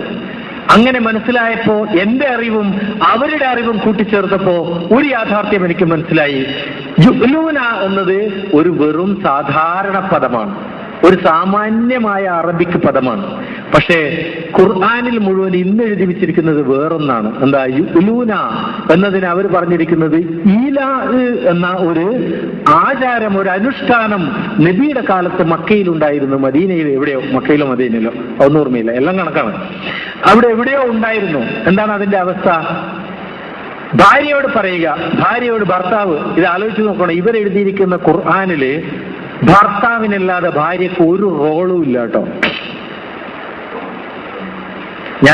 ഞാൻ ഈയിടെ എന്റെ ഭാര്യയോട് പറഞ്ഞു, രാത്രി ഭാര്യയും ഭർത്താവും ഒരുമിച്ച് കിടക്കുമല്ലോ, കിടന്നാ എന്താ ചെയ്യാന്ന് നമുക്ക് എല്ലാവർക്കും അറിയാലോ അല്ലേ? അറിയാത്ത ആളുണ്ടോ? ഞാൻ ചോദിക്കട്ടെ, ഇന്നത്തെ ഭൂമിയിലുള്ള 160 കോടി മുസ്ലിങ്ങളുടെ മനസ്സിൽ ഭാര്യയുടെ ഒപ്പം നടക്കുന്ന ഭർത്താവിന്റെ മനസ്സിൽ ആ ഭാര്യ ഇല്ല എന്ന് ഞാൻ പറഞ്ഞാൽ ഇവർക്ക് നിഷേധിക്കാൻ കഴിയില്ല. സ്വന്തം ഭാര്യയോടൊപ്പം ശയിക്കുമ്പോൾ അവന്റെ മനസ്സിൽ ആ ഭാര്യയല്ല, അവന്റെ മനസ്സിൽ ഹൂറുലീന ആണോ അല്ലയോ? അല്ലേ? ഈ ഹൂറുലീന്റെ അടുത്തേക്ക് എത്താനാണ് ഇവൻ പാടുപെടുന്നത് മുഴുവൻ. ഈ പെണ്ണുങ്ങൾ പാവം. ആലോചിച്ച് നോക്കിയേ. ആ മനസ്സിന്റെ എന്താ പറയാ, ആ മനസ്സിന്റെ ഒരു ഹിപ്പോക്രസി. ഇവളെ സ്നേഹിക്കുന്നെന്ന് പറയാ. എന്ത് സ്നേഹം? സ്നേഹിക്കുന്നവളെയല്ലേ നമ്മൾ ആഗ്രഹിക്കുക. എന്നാൽ ഇവളെ തന്നെ സ്വർഗത്തിൽ എനിക്ക് കിട്ടണേ എന്നല്ലല്ലോ പറയുന്നത്. ആണോ? അവിടെ ഹൂറില്ലേ. എന്നാ ഈ പെണ്ണിനോ? പെണ്ണിന് ആണേ ഇല്ല. ഈ ഖുർആൻ പറയുന്നത് മുഴുവൻ ആണുങ്ങൾക്ക് മാത്രം, പെണ്ണുങ്ങൾക്ക് ഒന്നുമില്ല. പക്ഷെ നിസ്കരിക്കുക, നോമ്പ് നോക്കുക, ഹജ്ജ് ചെയ്യുക, സക്കാത്ത് എടുക്കുക, പിന്നെ മാത്രമല്ല ആണുങ്ങളുടെ ഒലിക്കുന്ന മൂക്ക് നക്കി തുടക്കാൻ വരെ പെണ്ണിനെ വേണം. അല്ലേ? അതിനും വേണം പെണ്ണ്. പക്ഷെ പെണ്ണിനൊന്നുമില്ല. ആലോചിച്ച് നോക്കണം. എന്നിട്ട് ഇത് ആഘോഷിക്കുകയാണ്. ഇപ്പൊ ഈ അടുത്ത കാലത്ത് ഫ്രാൻസിൽ, പാരീസിൽ നബിയുടെ കാർട്ടൂൺ വരച്ചു കളഞ്ഞു എന്നും പറഞ്ഞ് ഭയങ്കര ബഹളമാണ്. അവിടെ ആളെ കൊന്നു, എല്ലാം നടത്തി. അവസാനം നമ്മുടെ നാട്ടിലെ പോപ്പ് പറഞ്ഞു, പോപ്പ് പോലും ആ ഭീകരതയെ അനുകൂലിച്ചു എന്നിടത്താണ് ഞാൻ അത്ഭുതപ്പെട്ടു പോയത്. സമാധാനത്തിന്റെ കുഞ്ഞാടുകളുടെ വലിയ മുട്ടനാട്, ആ മുട്ടനാട് പോലും പറയുന്നു അഭിപ്രായ സ്വാതന്ത്ര്യത്തിന് പരിമിതി വേണം, അത് കടന്നാൽ ചിലപ്പോൾ ഇതുപോലെ പ്രതികരിച്ചു. നമ്മളെ കേരളത്തിൽ നിന്ന് ചെറിയ ഒരാടിന്റെ ഒച്ചയും കേട്ടു മിനിഞ്ഞാന്ന്, അല്ലേ? അത് ശരിയാണെന്നുള്ള അർത്ഥത്തിൽ ചിലപ്പോ അങ്ങനെ സംഭവിച്ചു പോകും. ആ അവസ്ഥയിലേക്കാണ് മനുഷ്യരെത്തുന്നത്. എന്തിനെ നബിയുടെ ഒരു കാർട്ടൂൺ പ്രസിദ്ധീകരിച്ചു എന്ന് പറഞ്ഞ് നെറ്റിൽ കയറിയാൽ മാപ്പിളാര്, മുസ്ലിങ്ങള്, അറബിക്ക് മുസ്ലിങ്ങൾ വരച്ച നബിയുടെ കാർട്ടൂണുകൾ 100 കണക്കിന് ലഭ്യമാണ്. 100 കണക്കിന്. പേർഷ്യയിലെ മുസ്ലിങ്ങൾ 15-ാം നൂറ്റാണ്ടിൽ വരച്ച നബിയുടെ കാർട്ടൂണുകൾ 100 കണക്കിന് ലഭ്യമാണ്. നരകം വിസിറ്റ് ചെയ്യുന്ന നബി, ബുറാക്കിന്റെ പുറത്തിരിക്കുന്ന നബി, ജിബ്രീലിനോട് കുശലം പറയുന്ന നബി, നരകത്തിന്റെ കാവൽക്കാരനായ മലക്കിനോട് അന്വേഷിക്കുന്ന നബി. എന്താ ഇതിന്റെ അവസ്ഥ? പെണ്ണുങ്ങളെ ഇങ്ങനെ മുടിയിൽ കെട്ടിത്തൂക്കിയിട്ടുണ്ടല്ലോ, അല്ലെങ്കിൽ മാറിൽ ബ്രസ്റ്റിൽ കൊളുത്തിട്ട് കെട്ടിത്തൂക്കിയിട്ടുണ്ടല്ലോ. അപ്പൊ പറഞ്ഞു, എന്തിനാണ്? ഇവരെ ഹറാം പറഞ്ഞ കുട്ടികളെ പ്രസവിച്ചതിനാണ്. അല്ല, ഈ നബി രണ്ടാമത് ചോദിക്കണ്ടേ, ഈ കുട്ടിയെ ഹറാം പറപ്പിച്ചവന്റെ എവിടെയാ നിങ്ങൾ കൊളുത്തുക എന്ന് ചോദിച്ചിട്ടില്ല. ഞാനെങ്കിൽ ചോദിച്ചിരുന്നേ, അത് കൊളുത്തണ്ടേ എവിടെയെങ്കിലും? അല്ല, ഓന് ശിക്ഷയില്ല, ഓന്റെ കാര്യം നബി മിണ്ടുന്നേ ഇല്ല. ഈ മലക്കുകളും മിണ്ടുന്നില്ല. നരകത്തിലേടിയ ഓനെ നബി കണ്ടിട്ടില്ല. മനസ്സിലാക്കണം. അപ്പൊ ഈ പറയുന്നത് മുഴുവൻ പുരുഷപക്ഷപാതിത്വപരമായ പുരുഷ ഇസ്ലാം, മെയിൽ ഇസ്ലാം, അതാണ് ഇന്ന് ഭൂമിയിലുള്ളത്. അത് സൃഷ്ടിച്ച 6 ആൾക്കാരെ കുറിച്ചാണ് ഞാനിപ്പോ പറഞ്ഞത്. അതിന് പശ്ചാത്തലം ഒരുക്കി കൊടുത്ത ഒരു രാജാവിന്റെ ചരിത്രമാണ് മുആവിയയിൽ കാണുന്നത്, ഒരു ചക്രവർത്തിയുടെ ചരിത്രം. ആ മുആവിയ അങ്ങനെ ചെയ്തതെന്തിനെ എന്ന് ഒരുപക്ഷെ നമ്മൾ തിരിച്ച് പരിശോധിച്ചാൽ ഇതേ ചരിത്രത്തിൽ അതും ലഭ്യമാണ്. എന്താ? നബിയുടെ ജനനകാലത്ത് മക്കയുടെ ക്ഷേത്ര പരിപാലനം അവരുടെ കുടുംബത്തിനായിരുന്നു. മക്കയുടെ ക്ഷേത്രം ഏതാ? അതിന്റെ പരിപാലനം ഈ കുടുംബത്തിനായിരുന്നു. അതിൽ പ്രശ്നങ്ങളുണ്ടായപ്പോ ഒരു പിതാവ് 2 മക്കൾക്കിടയിൽ അത് ഓഹരി വെച്ചു. അതിൽ കിട്ടിയത് മുആവിയയുടെ കുടുംബത്തിന് കിട്ടി. ഇതിന്റെ പരിപാലനത്തിന്റെ ഇത് ഇവിടെ വിസിറ്റ് ചെയ്യുന്നവർക്ക് സഹായങ്ങൾ ചെയ്യാനുള്ള ഡ്യൂട്ടി അവർക്ക് കിട്ടി. മറ്റൊരു കൂട്ടർ, അതായത് 2ാമത്തെ മകന്റെ കൂട്ടർക്ക് കിട്ടി ക്ഷേത്രത്തിന്റെ പരിപാലനം. ആരാണത്? 2ാമത്തെ കൂട്ടർ ക്ഷേത്ര പരിപാലനത്തിന് ഉത്തരവാദപ്പെട്ടവരാണ് ഖുറൈശികൾ. ഹജ്ജിന് വരുന്നവർക്ക് സഹായങ്ങൾ എത്തിച്ചു കൊടുക്കേണ്ടവരാണ് അമവികൾ. മുആവിയയുടെ കുടുംബം, മറ്റത് നബിയുടെ കുടുംബം. കഥ അങ്ങോട്ട് പോയാലേ നിങ്ങൾക്ക് കിട്ടുമല്ലോ ബാക്കി. മുആവിയക്ക് നഷ്ടപ്പെട്ട അധികാരം പിടിച്ചെടുക്കാൻ വേണ്ടിയാണ് മുആവിയ ഈ കളിച്ചത് മുഴുവൻ. അന്ന് മുആവിയ ആ നാട്ടിൽ എന്തൊക്കെ ആചാരങ്ങൾ ഉണ്ടായിരുന്നോ, അന്നത്തെ നമസ്കാരം, അന്നത്തെ നോമ്പ്, അന്നത്തെ ഹജ്ജ്, അന്നത്തെ സക്കാത്ത്, അന്നത്തതെല്ലാം തിരിച്ചു കൊണ്ടുവന്നു. ഇതിനെന്താ തെളിവ്? അന്നത്തെ കാലത്ത് ഈ ഖുർആനിന്റെ വായന പോലും തിരുത്തി എഴുതപ്പെട്ടു എന്ന് ഈ ചരിത്രം തന്നെ പറയുന്നു. എന്നിട്ട് പറയുന്നു, അലിന്റെ രീതിയിൽ ആരാണോ ഈ ഖുർആനിനെ വായിക്കുന്നത് അവന്റെ തല ഞാൻ വെട്ടും. അലി വായിച്ച പോലെ ഈ ഖുർആൻ ആര് വായിക്കുന്നോ അവന്റെ തല ഞാൻ വെട്ടും. ഈ വാചകം നിങ്ങൾ ശ്രദ്ധിക്കണം. അലി ഈ ഖുർആനിനെ എങ്ങനെ മനസ്സിലാക്കിയോ അങ്ങനെ മനസ്സിലാക്കുന്നവനെ, അങ്ങനെ ഫോളോ ചെയ്യുന്നവനെ ഞാൻ ജീവിക്കാൻ വിടില്ല എന്നല്ല ഈ പറഞ്ഞതിന്റെ അർത്ഥം, അല്ലേ? അല്ലാതെ വെറുതെ ഓതലാണോ ഇത്? ആണോ? അല്ല. ഖുർആനിൽ നിന്ന് അലി എന്ത് മനസ്സിലാക്കിയോ, അലി എന്ത് ഉൾക്കൊണ്ടോ, അലി എന്ത് നടപ്പാക്കിയോ, അലി എങ്ങനെ ജീവിച്ചോ അങ്ങനെ ജീവിക്കുന്നവനെ ഞാൻ ജീവിക്കാൻ വിടില്ല. പകരം എന്ത് ചെയ്യണം? മുആവിയയും മുആവിയയുടെ കൂടെയുള്ള അബൂ ഹുറൈറയും കൂടെയുള്ള വേറെ കുറെ ഹുറൈറമാരും കൂടി, ഹുറൈറ എന്ന് വെച്ചാൽ എന്താ? പൂച്ച എന്നല്ലേ? അപ്പൊ എല്ലാ പൂച്ചകളും കൂടി പറഞ്ഞു തരും എന്താണ് ഖുർആൻ പറയുന്നത് എന്ന് അവർ പറഞ്ഞു തരും. ഖുർആൻ വായിച്ച് പഠിക്കണ്ട, അവർ പറഞ്ഞു തരും. അത് കേട്ടാൽ മതി, അത് ജീവിതത്തിൽ പകർത്തിയാൽ മതി. മനസ്സിലാക്കണം. ഇതിനിവർ സ്വീകരിച്ച തന്ത്രം ഞാൻ പറഞ്ഞല്ലോ, ഈലാ. അന്നിവര് പറയാണ് ആ സമയത്ത് ഭാര്യമാരോട്, ഇനി നിങ്ങളുമായി ഞാൻ ലൈംഗിക ബന്ധത്തിൽ ഏർപ്പെടില്ല എന്ന് ഭർത്താവ് ഭാര്യയോട് പറഞ്ഞാൽ അതൊരാചാരമായിരുന്നു പോലും. അങ്ങനെ ഒരു ആചാരം ഉണ്ടായിരുന്നു. യുലൂന എന്ന് പറഞ്ഞാൽ ആ ആചാരം, ആ വാക്ക് പറഞ്ഞ ആളാണ് എന്നിവർ അർത്ഥം എഴുതി വെച്ചു. ഈലാ ചെയ്ത ആളാണ്. മനസ്സിലാക്കണം. ഈലാ എന്ന വാക്ക് അറബിയിലെ ഒരു പ്രൈമറി വേർഡ് അല്ല, അറബിക് ആചാരത്തിന്റെ പേരായിരുന്നു എന്ന് പറയപ്പെടുന്ന വാക്കാണ്. ആ വാക്ക് ചെയ്തവർ, ആ കർമ്മം ചെയ്തവരാണ് യുലൗന എന്നിവർ അർത്ഥം കൊടുത്തു. ഇല്ലദീന യുലൗന. എന്നിട്ട് അല്ലാഹ് എന്താ പറയുന്നത്? എന്നാ പിന്നെ നിങ്ങൾ ചെയ്തത് തെറ്റാണ്, പാവം പെണ്ണും കിട്ടി ഓളെ വീട്ടിൽ കൊണ്ടാക്കിയിട്ട് നീ വേറെ പെണ്ണിന്റെ പുറകെ പോയല്ല വേണ്ടതെന്നല്ലേ അല്ലാഹ് പറഞ്ഞു കൊടുക്കണ്ടത്? അതല്ലേ അല്ലാഹ് പറഞ്ഞു കൊടുക്കണ്ടത്? കാരണം ഇവൻ ആരുടെ പുറകെയും പോവാല്ലോ. ഇപ്പൊ മിഞ്ഞാന്ന് സൗദി അറേബ്യയിലെ രാജാവ് മരിച്ചപ്പോ അയാളെ ചരിത്രം പറയുമ്പോഴാണ് അയാളുടെ ഉപ്പാരെ കഥ തിരിഞ്ഞത്. 16 ഭാര്യമാരും 36 മക്കളും. 4 എന്നുള്ള കണക്കൊന്നുമില്ല അബ്ദുൽ അസീസിന്. 16 ഭാര്യമാരും 36 മക്കളും. ഇതൊക്കെ ഇങ്ങനെയാ പുറത്തു വരിക. അപ്പൊ എന്നാൽ അള്ളാഹ് ഇവരോട് എന്താ പറയേണ്ടത്? നീ ഒരു പെണ്ണിനെ കെട്ടി ഇവിടെ കൊണ്ടു നിർത്തി, നിന്നോട് എനിക്ക് ലൈംഗിക ബന്ധമില്ല എന്ന് പറഞ്ഞാൽ ഇവക്ക് വേറെയും പോകാൻ പറ്റൂലല്ലോ, ഉള്ളിനകത്ത് കുടുങ്ങി. ഇവൻ ഒന്നാം തരം മൂസയാടിനെ പോലെ 4 ഭാര്യയും പിന്നെ എണ്ണിയാലൊടുങ്ങാത്ത മലക്ക തൈമാനിക്കും. ഇവനൊരു നഷ്ടമില്ലല്ലോ. അപ്പൊ അള്ളാഹ് എന്താ പറയേണ്ടത് ഇവനോട്? ഒന്നുകിൽ നീ അവളെ സ്വതന്ത്രയാക്കണം, അല്ലെങ്കിൽ നീ അവളുടെ ശാരീരികമായ ആവശ്യങ്ങൾ പൂർത്തീകരിച്ചു കൊടുക്കണം. ബിക്കോസ് അത് ഞാൻ അവളുടെ ശരീരത്തിൽ നിക്ഷേപിച്ചതാണ്, അത് തടയപ്പെടാൻ പാടില്ലാത്തതാണ്.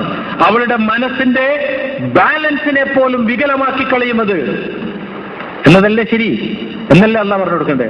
പക്ഷെ അള്ളാഹ് എന്താ പറഞ്ഞത്? പറയാ യതറബ്ബസു 4 അശ്ഹുർ, 4 മാസം അങ്ങോട്ട് പോകാൻ പാടില്ല. പിന്നെ നോക്കണേ, പറഞ്ഞു പോയി ഇവൻ. എന്നാ പിറ്റേന്ന് പോവാന്നിരിച്ചാൽ ഇനി പോകാൻ പാടില്ല എന്ന് അള്ളാഹുവിന്റെ വക. ഇതിന് എൻഡോഴ്സ്മെന്റ്. 4 മാസം ആ വൈക്ക് പോകാൻ പാടില്ല. യതറബ്ബസു 4 അശ്ഹുർ. എന്താ യഥാർത്ഥത്തിൽ സംഭവം? ക്ലിയർ. വല എന്ന അറബി വാക്കിന് അടുപ്പം സ്ഥാപിക്കുക, ഏറ്റെടുക്കുക, സൗഹൃദം സ്ഥാപിക്കുക എന്നൊക്കെയാണ് അർത്ഥം എന്ന് നമുക്ക് എല്ലാവർക്കും അറിയാം അല്ലേ? വലിയ അറിയുന്ന വാക്കല്ലേ? അതിൽ നിന്നുണ്ടായ അതിന്റെ അഫ്ആൽ വസനാണ് ഔല. ഔല അത് മുളാരിയാക്കിയാൽ എന്താവുക? യുഅല, യുഅല, യുഅലാനി, യുഅലൂന, യുഅല, യുഅലാനി, യുഅലൂന. പരസ്പരം അടുപ്പം സ്ഥാപിക്കുന്നവർ. ആരോട്? മിൻ നിസാഇഹിം, ദുർബല വിഭാഗത്തിൽപ്പെട്ട, സൈഡ് ലൈൻ ചെയ്യപ്പെട്ട, ഡോർമാറ്റ് ചെയ്യപ്പെട്ട ജനവിഭാഗത്തെ തന്നിലേക്ക് അടുപ്പിക്കാൻ ശ്രമിക്കുന്ന ഹയർ സൊസൈറ്റി ഉണ്ടല്ലോ, അവരോട് ദൈവം പറയുകയാണ്, നിനക്കൊരു സമൃദ്ധമായ, നിനക്കല്ലെങ്കിൽ ഈ സൊസൈറ്റിക്ക് ഒരു സമൃദ്ധമായ കാലം വരും. യതറബ്ബസു 4 അശ്ഹുർ. പടച്ചോൻ പറഞ്ഞതാ, മനസ്സിലാക്കണം. തികച്ചും ദരിദ്രന്റെ കൂടെ, പാവപ്പെട്ടവന്റെ കൂടെ നിൽക്കുന്ന ഒരു പ്രത്യയശാസ്ത്രത്തെ പെണ്ണിനെ ഒറ്റപ്പെടുത്താൻ വേണ്ടി ഉപയോഗപ്പെടുത്തിയ ബുദ്ധി, ആ ബുദ്ധി സമ്മതിച്ചേ പറ്റൂ. അവിടെ നിസാ ദുർബലൻ അതേ വാക്കിലുള്ളതാണ്, അതേ വചനത്തിലുള്ളതാണ്. ഇല്ലതിലെ യുലൗന മിൻ നിസാഇഹിം, ദുർബല ജനവിഭാഗത്തിൽ നിൽപ്പെട്ടവരെ നിങ്ങളിലേക്ക് അടുപ്പിക്കാൻ ശ്രമിക്കുന്നവരുണ്ടല്ലോ. വല, ഈ വല എന്നതിനെ അടുപ്പിക്കുക എന്നത് തന്നെയാണ് അർത്ഥം എന്നതിന് വേറൊരു തെളിവും കൂടിയുണ്ട്. തൊട്ടടുത്ത ആയത്തിൽ പറയാണ് ത്വലാഖ്.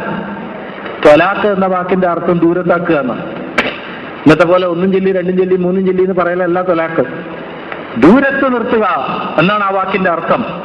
നേരെ ഓപ്പോസിറ്റ്. അവർക്ക് പ്രതീക്ഷിക്കേണ്ടത് എന്താ? ഒരു 3-അംഗ അവസ്ഥ, തരംതാണ അവസ്ഥ. ഭൂമിയിൽ ജനങ്ങൾക്കിടയിൽ തട്ടുകൾ സൃഷ്ടിക്കുന്നവർക്ക്, ഒരു വിഭാഗത്തെ ദൂരം നിർത്തുന്നവർക്ക് ആ സൊസൈറ്റിക്ക് തരംതാണ അവസ്ഥയാണ് പ്രതീക്ഷിക്കാനുള്ളത്. അപ്പൊ പറഞ്ഞെന്താണെന്നറിയോ? 3 ആർത്തവകാലം.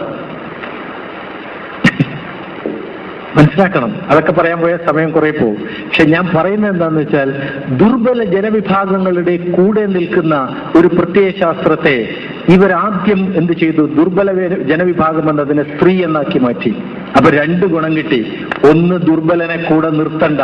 2, ഈല എന്ന പദം സൃഷ്ടിച്ചതിലൂടെ സ്ത്രീയെ ഭീഷണിപ്പെടുത്താൻ ഒരു ഉപകരണവും കിട്ടി.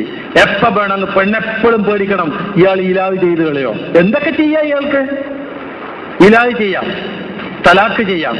ഇത് രണ്ടും അല്ലാതെ വെറുതെ സസ്പെൻഡ് ചെയ്തിട്ട് നിർത്തുകയും ചെയ്യാം അവിടെ. അപ്പൊ ഇയാളെ എപ്പോഴും പേടിക്കണം. അതിനുള്ള അവസ്ഥ ഉണ്ടാക്കി. ഇതിനിവർ സ്വീകരിച്ചിരിക്കുന്ന മാർഗങ്ങളും കൂടി പറയണോ? സമയായെങ്കിൽ പറയണം. സ്വീകരിച്ചിരിക്കുന്ന മാർഗങ്ങളും കൂടി പറഞ്ഞാൽ ഇത് പരിപൂർണമായിട്ട് നിങ്ങൾക്ക് വ്യക്തമാവും. മലയാളത്തിൽ ഒരു ചൊല്ലുണ്ട്, തനിക്കാക്കി ബടക്കാക്കുക. തനിക്കാക്കി ബടക്കാക്കുക. ഞാൻ പറയട്ടെ, ഒരു ശത്രുവിനെ നശിപ്പിക്കാൻ ഇതിനേക്കാളും നല്ലൊരു മാർഗം വേറെ ഇല്ലാട്ടോ. ഞങ്ങളുടെ നാട്ടിൽ പറയാണ്ട്, ഒന്നിക്കൽ ഞെക്കിക്കൊല്ലുക, അല്ലെങ്കിൽ നക്കിക്കൊല്ലുക. നക്കിക്കൊല്ലൽ എളുപ്പമാണ് ഞെക്കിക്കൊല്ലുന്നതിനേക്കാളും. കാരണം നക്കിക്കൊല്ലുന്നവൻ പിടിക്കപ്പെടില്ല, ഞെക്കിക്കൊല്ലുന്നവൻ പിടിക്കപ്പെടും. അതാണ് ഏറ്റവും വലിയ ഗുണം. രണ്ടാമത്തെ ഗുണം എന്താ അറിയോ? ഞെക്കിക്കൊന്നാൽ മരിക്കണമെന്നില്ല, നക്കിക്കൊന്നാൽ റിസൾട്ട് ഈസ് 10%. ഉറപ്പാണ്. നിങ്ങൾക്ക് ഏതെങ്കിലും പ്രത്യയശാസ്ത്രത്തെയോ ഏതെങ്കിലും കമ്പനിയെയോ ഏതെങ്കിലും കുടുംബത്തെയോ നശിപ്പിക്കാനുണ്ടെങ്കിൽ ഏറ്റവും നല്ല മാർഗം എന്താ അറിയോ? ആ കുടുംബത്തിൽ കല്യാണം കഴിച്ചിട്ട് അതിലേക്ക് കയറിക്കൊള്ളുക. കുളമാക്കാൻ എളുപ്പം വഴി കിട്ടും. അതിനകത്ത് ആ കുടുംബത്തിന്റെ വക്താവാകുക, ആ കമ്പനിയുടെ ആളായി മാറുക. ശരിയാണോ തെറ്റാണോ ഞാൻ പറയുന്നത്? ആണല്ലോ. ഇതാണ് ഇവർ ആദ്യം ചെയ്ത പണി. എന്താ? ശത്രുക്കളെ മുഴുവൻ ഇസ്ലാമിന്റെ വക്താക്കളാക്കി മാറ്റി. ഹദീസ് ഗ്രന്ഥകാരന്മാർ, ഖുർആൻ വ്യാഖ്യാതാക്കൾ, ഫുഖഹാവുകൾ. കേൾക്കുമ്പോൾ ഭയങ്കരമുണ്ട് അല്ലേ? ഭയങ്കരമുണ്ടെന്ന് ഞാൻ വെറുതെ പറഞ്ഞല്ല കേട്ടാ. ഭയം അങ്കുരിപ്പിക്കുന്നുണ്ട്. പേടിയുണ്ടാവണം ഈ പേരുകൾ കേൾക്കുമ്പോ. ബഹുമാനമല്ല ഉണ്ടാവേണ്ടത്, പേടിക്കേണ്ട പേരുകളാണിതൊക്കെ. ഈ പേരുകളിലൂടെയാണ് ഇസ്ലാമിനെ ഇവർ ഇല്ലായ്മ ചെയ്തത്. ദൈവിക വ്യവസ്ഥിതിയെ ഇവർ തകർത്ത് തരിപ്പണമാക്കി കളഞ്ഞത്. ആദ്യം ഇവർ ഇതിനകത്തേക്ക് ചേക്കേറി. അങ്ങനെ ബുഖാരി റഹ്മത്തുള്ളാഹി അലൈഹിയായി, മുസ്ലിം റഹ്മത്തുള്ളാഹി അലൈഹിയായി. എല്ലാവരും ബ്രാക്കറ്റിൽ റാ നേടിയെടുത്തു. കുറച്ച് മാർഗങ്ങൾ മാത്രമേ ഞാൻ പറയാൻ ഉദ്ദേശിക്കുന്നുള്ളൂ. കാരണം അതുകൊണ്ട് തന്നെ നിങ്ങൾക്ക് കാര്യം ബോധ്യമാവും. എനിക്ക് തോന്നുന്നു എന്റെ വിഷയം ഞാൻ അവതരിപ്പിച്ചു കഴിഞ്ഞു എന്ന്. ഇനി നിങ്ങളുടെ കയ്യിലാണ്. The most important $1 million or $1 billion question is what you take home. ഇവിടെ നിന്ന് പോകുമ്പോൾ നിങ്ങളുടെ മനസ്സിൽ എന്ത് ബാക്കിയാവുന്നു, നിങ്ങളുടെ മനസ്സെങ്ങനെ പരിവർത്തിക്കപ്പെടുന്നു എന്നത് മാത്രമാണ് വിഷയം. അത് നന്നാവട്ടെ എന്ന് ആശംസിച്ചുകൊണ്ട് നിർത്തുന്നു. Thank you.